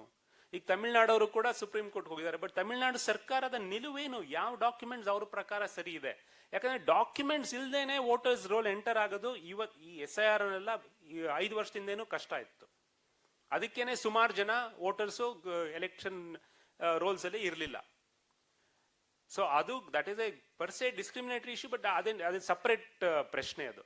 ಸೊ ಅದರಿಂದ ಇದ್ರ ಬಗ್ಗೆ if you are passing a resolution, ask the state government ಏನ್ ನಿಮ್ಮ ನಿಲುವೇನು ಇದ್ರ ಬಗ್ಗೆ. ಕಾನ್ಫರೆನ್ಸ್ ಮಾಡಿ, ನಾವೆಲ್ಲ ಏನಪ್ಪಾ ಅಧಿಕಾರದಲ್ಲಿಲ್ಲ ರಾಜ್ಯದಲ್ಲಿ, ನಾವು ಏನಪ್ಪಾ ಬರೀ ನಾವು ನಾಗರಿಕರು, ನಾವೇ ಇಷ್ಟೊಂದು ಕಷ್ಟ ಪಡುವಾಗ ಸರ್ಕಾರದವ್ರು ಏನ್ ಮಾಡ್ತಾ ಇದ್ದಾರೆ, ಕರ್ನಾಟಕ ಸರ್ಕಾರದವರು ಅವರು ಪ್ರೆಸ್ ಕಾನ್ಫರೆನ್ಸ್ ಮಾಡೋದ್ರಲ್ಲಿ ಏನು ಅದು ನಗೆಪಾಟ್ಲ ವಿಷಯ ಅಲ್ವಾ ಮಾಡ್ತಾರೆ. They have to make their stand clear for us in Karnataka. ನಾವು ಕರ್ನಾಟಕದ ಮಟ್ಟಿಗೆ ನೋಡಿದ್ರೆ ಕರ್ನಾಟಕದ ನಮ್ಮ ಮುಂದಿನ ಹೆಜ್ಜೆ ಏನು ಅಂತ ನಾವು ತೀರ್ಮಾನ ಮಾಡಬೇಕು. ಮುಂಚೆ ಕರ್ನಾಟಕ ಸರ್ಕಾರದ ನಿಲುವೇನು ಅನ್ನೋದನ್ನ ನಾವು ಮೊದಲು ಕೇಳಬೇಕು. We should ask, let them say support ಮಾಡ್ತಾ ಇದಾರಾ ಇಲ್ಲ, are they opposing it and on what grounds and what documents will they accept. That's the first thing. Then ಮತ್ತೆ ಪ್ರತಿಯೊಂದು ಡಿಲೀಷನ್ ಕೂಡ ಜಸ್ಟಿಫೈ ಮಾಡಬೇಕು ಅಂತ ಕರ್ನಾಟಕ ಸರ್ಕಾರ ಡಿಮಾಂಡ್ ಮಾಡಬೇಕು. ನೋಡಿ, ಏನಪ್ಪಾ ಈ ಡಗ್ಲಾಸ್ ಆಡಮ್ ಅಂತ ಒಬ್ರು ಏನಪ್ಪಾ ಹಿಚ್ ಹೈಕರ್ಸ್ ಗೈಡ್ ಟು ಗ್ಯಾಲಕ್ಸಿ ಅಂತ ಒಂದು ಪುಸ್ತಕ ಬರೆದಿದ್ದಾರೆ. ಅದರಲ್ಲಿ ಒಂದಿನ ಭೂಮಿ ಮಾಯ ಆಗ್ಬಿಡುತ್ತೆ, ಯಾರೋ ಬೇರೆ ಗ್ಯಾಲಕ್ಸಿನ ಬೇರೆ ಏಲಿಯನ್ಸ್ ಬಂದು ಭೂಮಿನ ಅನಹೈಲೈಟ್ ಮಾಡ್ಬಿಡ್ತಾರೆ. ಒಂದಿಬ್ರು ಮಾತ್ರ ತಪ್ಪಿಸ್ಕೋತಾರೆ. ಅವರು ಆ ಸ್ಪೇಸ್ ಶಿಪ್ ಹೋಗ್ತಾರೆ. ಅದರಲ್ಲಿ ಇವ್ನು ಕೇಳ್ತಾನೆ, ಏನ್ ನಮ್ಗೆ ಏನು ಹೇಳ್ದಂಗೆ ನೀವು ಈ ತರ ನಮ್ಮ ಭೂಮಿನ ಹಿಂಗ್ ಮಾಡ್ಬಿಟ್ರಲ್ಲ ಅಂತ. ಅವ್ರು ಹೇಳ್ತಾರೆ, ಇಲ್ಲ ನಾವು ಎಲ್ಲೋ ಒಂದ್ ಕಡೆ ನೋಟಿಸ್ ಹಾಕಿದ್ವಿ ಅಂತ. ಎಲ್ಲಿ? ಬೇರೆ ಯಾವ್ದೋ ಗ್ಯಾಲಕ್ಸಿಲಿ ಅಲ್ವಾ. ನಾವು ಭೂಮಿ ಬಿಟ್ಟು ಆಚೆ ಹೋಗೋದೇ ಕಲ್ತಿರ್ಲಿಲ್ಲ, ಅಲ್ಲೋ ಗ್ಯಾಲಕ್ಸಿ ನೋಟಿಸ್ ಹೇಗ್ ನೋಡೋದು? ಆ ತರ ಆಗ್ತಾ ಇದೆ ಇದು. That is the point. ಎಲ್ಲೋ ಕೂತ್ಕೊಂಡು you delete my name. I mean personally also ನಮ್ಮ ಫ್ಯಾಮಿಲಿಗಳಲ್ಲಿ ನೋಡಿದ್ರೆ ಬೆಂಗಳೂರಲ್ಲಿ suddenly one name will be deleted, it will go to some other voters list. ಇನ್ನೊಂದ್ ಕಡೆ ಹೋಗಿ ವೋಟ್ ಮಾಡ್ಬೇಕು, ಮನೆನೇ ಶಿಫ್ಟ್ ಮಾಡ್ಬಿಡ್ತಾರೆ ನಮ್ದು. ಗಂಡ ಒಂದ್ ಮನೇಲಿ, ಹೆಂಡತಿ ಇನ್ನೊಂದ್ ಮನೇಲಿ, ಮಕ್ಕಳು ಇನ್ನೊಂದ್ ಮನೇಲಿ. So this is the efficiency in preparing the list. So ಈ ತರ ಇನ್ಎಫಿಷಿಯನ್ಸಿ ಪ್ಲಸ್ ಇಂಟೆನ್ಷನ್ ಎರಡೂ ಸೇರ್ಕೊಂಡ್ರೆ ಡೆಡ್ಲಿ. ಸೊ ಅದಕ್ಕೋಸ್ಕರ first step, if you are asking first steps, what is the stand? And before ಅವ್ರು ಹೇಳ್ತಾರೆ ಹೋಗಿ ವೆಬ್ಸೈಟ್ ಅಲ್ಲಿ ಹುಡುಕಿ ಅಂತ. ನಮ್ಮ ಬೆಂಗಳೂರಿನಲ್ಲಿ I don't know whether PG Bhatt is here today, but ಅವ್ರು ಇದ್ರೆ PG Bhatt is somebody you should talk to. ಅವ್ರ ಕಮಾಂಡರ್ PG Bhatt, ನಿವೃತ್ತ naval officer. He had done detailed analysis. In fact ಅವ್ರನ್ನ ಹೋಗಿ ಹಲೋ ಅನ್ನೋಕ್ಕೂ ಭಯ ಆಗ್ತಾ ಇತ್ತು. ಯಾಕಂದ್ರೆ ಅವರು ನಿಮ್ದು 2 ಕಡೆ ಹೆಸರಿದಂಗೆ ಇದೆಯಲ್ಲ ನಿಮ್ದು, ಡಿಲೀಟ್ ಮಾಡಿಸಿಲ್ವಾ? ಯಾಕಂದ್ರೆ ಮನೆ ಶಿಫ್ಟ್ ಮಾಡಿದಾಗ ನಾವು ಹೊಸ ಮನೇಲಿ ಎಲೆಕ್ಟೋರಲ್ ರೋಲ್ ಸೇರ್ಕೊಂಡ್ಬಿಡ್ತೀವಿ, ಹಳೇದ್ ನಾವು ಡಿಲೀಟ್ಸ್ ಇರಲ್ಲ. ಅವ್ರಿಗೆ ಅಷ್ಟೊಂದು ಅಟ್ಲೀಸ್ಟ್ ಬೆಂಗಳೂರು ರೋಲ್ಸ್ ಬಗ್ಗೆ ಅಷ್ಟೊಂದು ಅವ್ರಿಗೆ ಮಾಹಿತಿ ಇತ್ತು. ಅದನ್ನ ಅನಲೈಸ್ ಮಾಡಿ ಸುಮಾರು ಸರಿ ಹೋದ್ವಿ ನಾವು ಚೀಫ್ ಎಲೆಕ್ಟೋರಲ್ ಆಫೀಸರ್ ಹತ್ರ, ಎಲೆಕ್ಷನ್ ಕಮಿಷನ್ ಹತ್ರ, ಇದನ್ನ ನೋಡಿ ರಿವೈಸ್ ಮಾಡಿ we have A better suggestion ಅಂತ ಅವ್ರು ಕೇಳಲಿಲ್ಲ. ಸೊ ಆ ಡೀಟೇಲ್ಡ್ ಅನಾಲಿಸಿಸ್ ಮಾಡಿರೋರು ಕೂಡ ಇದ್ದಾರೆ. ಸೊ ನಾವು ಹೊಸದಾಗೇನ್ ಕೆಲಸ ಮಾಡಬೇಕಾಗಿಲ್ಲ. So seek the information, prepare a list our cells, so we no hit with this surprise where say 10 lakh ಜನ ಡಿಲೀಟ್ ಮಾಡ್ಬಿಟ್ರೆ, we should know who those 10 lakh people are. Because by the time you discover that you are deleted, it will be too late. ನಾ ಅಲ್ಲಿ ನಿಲ್ಲಿಸ್ತೀನಿ, ಯಾಕಂದ್ರೆ ಬೇರೆ ವಿಷಯಗಳೆಲ್ಲ ಮಾತಾಡಿದೀವಿ. ಮಾನ್ವಿ ಹೇಳಿದಾಗೆ ಮತ್ತೆ ಅದನ್ನೇ ಹೇಳೋದ್ರಲ್ಲಿ ಏನು ಅದರಿಂದ ಏನು ಉಪಯೋಗ ಇಲ್ಲ. ಆದ್ರೆ ಈ 2 ವಿಷಯಗಳನ್ನ ನಾವು ಮಾಡ್ಬೇಕು. ಮೊದಲು ಕರ್ನಾಟಕ ಸರ್ಕಾರದ ನಿಲುವೇನು, ಮತ್ತೆ how do we prepare, because we don't have a choice today, we have to prepare. So ಈ ಕೆಲಸ ಮಾಡಿರೋರು ಇದಾರೆ, ನಮ್ಮ ಮಧ್ಯ ಇದಾರೆ. ಅವ್ರನ್ನ ಕೇಳಿ let us prepare a list and see where how many people are being deleted. So we should do that. That's second point. Third point I want to make and I will end. ಒಂದು, ಇದು ಯಾರು ನಮಗೆ ಕೊಡ್ತಾ ಇರೋ ಹಕ್ಕಲ್ಲ. ಇದು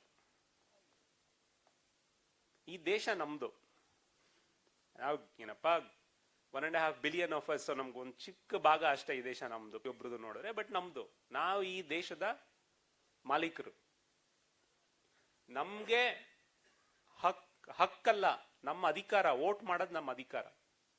ಅದನ್ನ election commission ಬಂದು ನಾನು ನಿನಗೆ ಕೊಡ್ತಾ ಇದ್ದೀನಿ ಅಂತ ಹೇಳೋದಕ್ಕೆ ಸಾಧ್ಯ ಇಲ್ಲ. ಅದು ನಮ್ದು. ಹೌದು, ಏನಪ್ಪಾ ಬೋಗಸ್ ವೋಟಿಂಗ್ ಪ್ರಿವೆಂಟ್ ಮಾಡಕ್ಕೆ ಅದಕ್ಕೆ ಒಂದು ಲಿಸ್ಟ್ ಒಪ್ಕೊಳ್ಳೋಣ, ಲಿಸ್ಟ್ ಬೇಕು. ಆದ್ರೆ ಆ ಪ್ರಶ್ನೆ ಮಾನವೀಯ ಸಿಟಿಸನ್ಶಿಪ್ ಪ್ರಶ್ನೆ ಕೇಳಕ್ಕೆ ಅದು ಎಲೆಕ್ಷನ್ ಕಮಿಷನ್ಗೆ ಅಧಿಕಾರ ಇಲ್ಲ. ಸೊ ನಾವು ನಮ್ಮ ಅಧಿಕಾರನ ನಾವು ಕಿತ್ಕೊಳ್ಳೋದಕ್ಕೆ ಅವಕಾಶ ಕೊಡಬಾರ್ದು.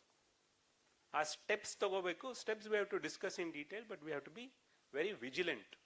ಈಗ ತಪ್ಪಿದ್ರೆ ಕಷ್ಟ ಆಗುತ್ತೆ. Thank you.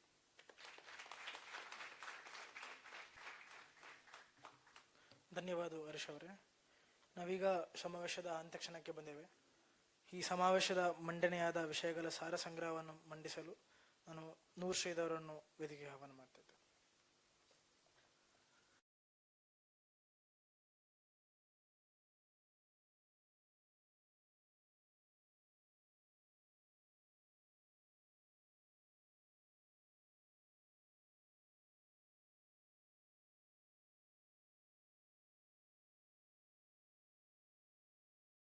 ಅದನ್ನೆಲ್ಲ ಕೂಡ ಈಗ ಸಮಪ್ ಮಾಡುವಂತ ಸಂದರ್ಭ ಅಷ್ಟು ಅವಕಾಶ ಇಲ್ಲ.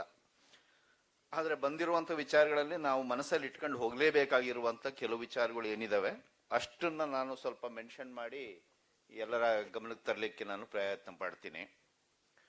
ಒಂದು ಸ್ನೇಹಿತರೆ, ನಾವೆಲ್ಲ ಇಲ್ಲಿ ಯಾರು ಬಂದು ಕೂತ್ಕೊಂಡಿದೀವೋ ನಾವೆಲ್ಲರೂ ಕೂಡ ಅನೇಕ ವರ್ಷಗಳಿಂದ ಈ ದೇಶದ ಸಂವಿಧಾನ ಮತ್ತು ಪ್ರಜಾತಂತ್ರವನ್ನು ಉಳಿಸ್ಕೊಳ್ಳಿಕ್ಕೆ ಹಗಲಿರುಳು ಕೆಲಸ ಮಾಡ್ತಿರೋ ಇಲ್ಲಿ ಕೂತಿರೋರು ನಾನೆಲ್ಲ ಗಮನಿಸ್ತಾ ಇದ್ದೆ. ಎಲ್ಲರೂ ಕೂಡ ಕೆಲಸ ಮಾಡಿರೋರೇ ಬಂದು ಕೂತಿದೀವಿ ಇಲ್ಲೆಲ್ಲವೂ ಕೂಡ. ಹಂಗೆ ಸುಮ್ಮನೆ ಒಂದು ವಿಚಾರವಾಗಿ ಬಂದು ಥಿಯರಿಯ ಕೇಳ್ಕೊಳ್ಳೋರು ಇಲ್ಲಿ ಯಾರು ಇಲ್ಲ ಈ ಹಾಲಲ್ಲಿ. ಎಲ್ಲರೂ ನಾವು ಚೆನ್ನಾಗಿ ಕೆಲಸ ಮಾಡೋದಂತವ್ರು ಕೂತಿದೀವಿ. 2023-24 ನಾವು ಬಟ್ಟೆ ಹರ್ಕೊಂಡು ಕೆಲಸ ಮಾಡಿದೀವಿ, ಚಪ್ಪಲಿ ಹರ್ಕೊಂಡು ಕೆಲಸ ಮಾಡಿದ್ವಿ, ಸಾಕಷ್ಟು ಸಾಲ ಸೋಲ ಮಾಡ್ಕೊಂಡು ಆರೋಗ್ಯ ಕೆಡಿಸ್ಕೊಂಡು ಬಿಸ್ನೆಸ್ ಹಾಳು ಮಾಡ್ಕೊಂಡು ಕೆಲಸ ಮಾಡಿದೀವಿ ನಾವೆಲ್ಲರೂ ಕೂಡ. ಅದರಿಂದ ದೊಡ್ಡ ಒಂದು ರಿಸಲ್ಟು ತಂದಿದೀವಿ, ದೊಡ್ಡ ಕೊಡುಗೆನೂ ಕೊಟ್ಟಿದೀವಿ, ರಾಜ್ಯಕ್ಕೆ ಈ ದೇಶಕ್ಕೆ ಕೊಟ್ಟಿದೀವಿ. ಆದ್ರೆ ಸಡನ್ ಆಗಿ ಇದೀಗ 1.5 ವರ್ಷ ಆದ್ಮೇಲೆ ನಾವು ಯಾವ ಪರಿಸ್ಥಿತಿಯಲ್ಲಿ ಬಂದು ನಾವು ನಿಂತಿದೀವಿ ಅಂತ ಹೇಳಿದ್ರೆ, ನಾವೆಲ್ಲ ಏನ್ ಕೆಲಸ ಮಾಡಿದ್ವೋ, ಏನ್ ವಿಧಾನಗಳು ಅಳವಡಿಸಿದ್ವೋ, ಏನ್ ಕಲ್ತ್ವೋ ಅದೆಲ್ಲ ಕೂಡ ಔಟ್ಡೇಟೆಡ್ ಆಗಿರುವಂತ ಸಂದರ್ಭದಲ್ಲಿ ಬಂದು ನಿಂತುಬಿಟ್ಟಿದೆ, ಔಟ್ಡೇಟ್ ಆಗ್ಬಿಟ್ಟಿದೆ. ಈಗ ನಾವೇನ್ 23ರಲ್ಲಿ ನಾವು ಮಾಡಿದ್ವೋ, 24ರಲ್ಲಿ ಏನ್ ಮಾಡಿದ್ವೋ ಅದನ್ನೇ ಹೋಗಿ ಈಗ 28-29ಕ್ಕೆ ನಾವು ಮಾಡ್ತೀವಿ ಅಂದ್ರೆ ನಮ್ಮಂತೂ ಮೂರ್ಖರು ಯಾರು ಇಲ್ಲ. 23 ಅವರವರೇ ಹೇಳಿದ್ರು, ಕರ್ನಾಟಕದ ಮಾಡಲ್ನ ತಗೊಂಡೋಗಿ ಬಿಹಾರಲ್ಲೂ ಕೂಡ ಇಟ್ಟು ಮಾಡಿದ್ವಿ, ಆಗಿ ರಿಸಲ್ಟ್ ಏನು? ಡೌನ್. ಅಲ್ಲಲ್ಲ, ಎಲ್ಲೋಗಿ ನಾವು ಮಾಡಿದ್ರು ಆಗಲ್ಲ ಈಗ. ಯಾಕಂದ್ರೆ ಸೀನೇ ಚೇಂಜ್, ಗ್ರೌಂಡೇ ಚೇಂಜ್. ನಮಗೆ ಅಷ್ಟಿಷ್ಟು ಸ್ಪೇಸ್ ಇತ್ತು, ಆ ಸ್ಪೇಸ್ನ ಬಳಸ್ಕೊಂಡು ನಾವು ಮಾಡಿದ್ವಿ. ಈಗ ಆ ಸ್ಪೇಸ್ ಇಸ್ ಗಾನ್. ಸೊ ಅಂಥ ಒಂದು ಗಂಭೀರ ಸ್ಥಿತಿಯಲ್ಲಿ ಬಂದು ನಾವು ನಿಂತಿದ್ದೀವಿ. ಡೆಮಾಕ್ರಸಿ ಈಸ್ ಡೆಡ್ ಅನ್ನೋ ಪಾಯಿಂಟಿಗೆ ಬಂದು ನಿಂತಿದ್ದೀವಿ. ಈ ಸೀರಿಯಸ್ನೆಸ್ ಜೊತೆ ನಾವು ವಿಚಾರನ ನಾವು ತಗೊಂಡು ನಾವು ಅಡ್ರೆಸ್ ಮಾಡಬೇಕಾಗಿದೆ. ಈ SIR ಅನ್ನುವಂತಹ ಸಂವಿಧಾನದಲ್ಲಿ ಇಲ್ದಿರುವಂತಹ, ಯಾವ ಕಾನೂನು ಪುಸ್ತಕದಲ್ಲೂ ನಮ್ಮ ಕಾಣಿಸ್ದಲ್ಲಿರುವಂತಹ ಒಂದು ವಿಧಾನವನ್ನ ತಂದು ನಮ್ಮ ದೇಶದ ಮೇಲೆ ಹೇರ್ತಾ ಇದ್ದಾರೆ. ಎಲ್ಲೂ ಇಲ್ಲ, ನಿಮಗೆ ಸಂವಿಧಾನದಲ್ಲೂ ಸಿಗಲ್ಲ, ಯಾವ ಕಾನೂನು ಪುಸ್ತಕದಲ್ಲೂ ಸಿಗಲ್ಲ. ಅದನ್ನ ತಂದು ಈಗ ತಲೆ ಮೇಲೆ ಕುಂದಿರ್ಸಿರು ಢಮಾರ್ ಅಂತ ಹೇಳಿ. ಇದನ್ನ ನಾವು ಅರ್ಥ ಮಾಡ್ಕೊಳ್ಳೋಕ್ಕೋಸ್ಕರ ಬಹಳ ಚೆನ್ನಾಗಿ ಎಲ್ಲರೂ ಕೂಡ ವಿವರಿಸಿದ್ದಾರೆ. ನಾನು ಒಂದೊಂದು ಲೈನಲ್ಲಿ ಅವ್ರು ಹೇಳಿದ ವಿಚಾರಗಳನ್ನ ಅಷ್ಟೇ ಟಚ್ ಮಾಡಿಬಿಡುತ್ತೀನಿ. ಇದರ ಸ್ಪಿರಿಟ್ ಏನು, ಇದರ ಎಥಿಕ್ಸ್ ಏನು, ಇದರ ಒಂದು ಎಫೆಕ್ಟ್ ಏನು, ಇದರ ಡೇಂಜರ್ ಏನು ಅನ್ನೋದ್ರ ಬಗ್ಗೆ ಅವ್ರು ಏನೇನು ಗಮನಕ್ಕೆ ತಂದ್ರು ಅದನ್ನು ಒಂದೊಂದು ಪಾಯಿಂಟ್ನ ಮಾತ್ರ ನಾವು ಗಮನಿಸ್ಕೊಂಡು ಹೋಗೋಣ. ಇದರ ಎಸೆನ್ಸ್, ಇದರ ಸ್ಪಿರಿಟ್ ಏನು ಅನ್ನೋದ್ರ ಬಗ್ಗೆ ಶಿವಸುಂದರ್ ಕ್ಲಿಯರ್ ಕಟ್ ಆಗಿ ಹೇಳಿದ್ರು. ಇದುವರೆಗೆ ತನಕ ನಮ್ಮ ಚುನಾವಣಾ ವ್ಯವಸ್ಥೆಯ, ಚುನಾವಣಾ ಆಯೋಗದ ಮೇನ್ ಸ್ಪಿರಿಟ್ ಇದ್ದಿದ್ದೇನಪ್ಪಾ ಅಂದ್ರೆ, ನಮ್ಮ ದೇಶದಲ್ಲಿ ಯಾರ್ಯಾರು ಹುಟ್ಟಿದ್ದಾರೆ, ಯಾರ್ಯಾರು ವಾಸ ಮಾಡಿದ್ದಾರೆ, ಎಲ್ಲೇ ಇದ್ರು ಕೂಡ ಗುಡ್ಡ ಗಾಡು ಅವ್ರು ಎಲ್ಲೇ ಇದ್ರು ಕೂಡ 390.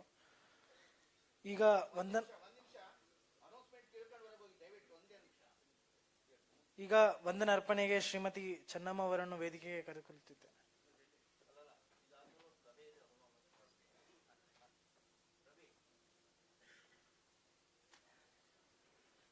ಸ್ನೇಹಿತರೆ, ಈಗಾಗಲೇ ನೂರ್ಶಿದರ್ ಅವರು ಮುಂದೆ ಇಟ್ಟರು ನಾವು ಏನು ಮಾಡಬೇಕು ಅನ್ನೋದ್ರ ಬಗ್ಗೆ.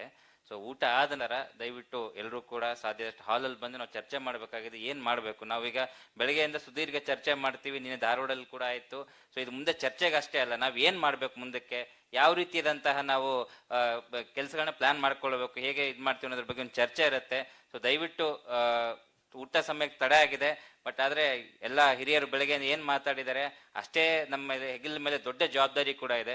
ಸೊ ಹಾಗಾಗಿ ಊಟ ಮುಗಿಸಿ ದಯವಿಟ್ಟು ಎಲ್ಲರೂ ಕೂಡ ಹಾಲಲ್ಲಿ ಸೇರ್ಕೊಳ್ಬೇಕಾಗಿ ತಮ್ಮಲ್ಲಿ ವಿನಂತಿಸ್ಕೊಳ್ತಿದ್ದೆ. ಧನ್ಯವಾದ. ಅಲ್ಲ, ಈಗ 3 ಗಂಟೆ, ಒಂದು 3:20ಕ್ಕೆ ನಾವು ಬಂದು ಸೇರ್ಕೊಳ್ಳೋಣ. 15 ನಿಮಿಷ ಊಟಕ್ಕಾದ್ರೆ ಮುಗಿಸ್ಕೊಂಡು ನಾವು ಬಂದು ಇದು ಮಾಡ್ಕೊಳ್ಳೋಣ.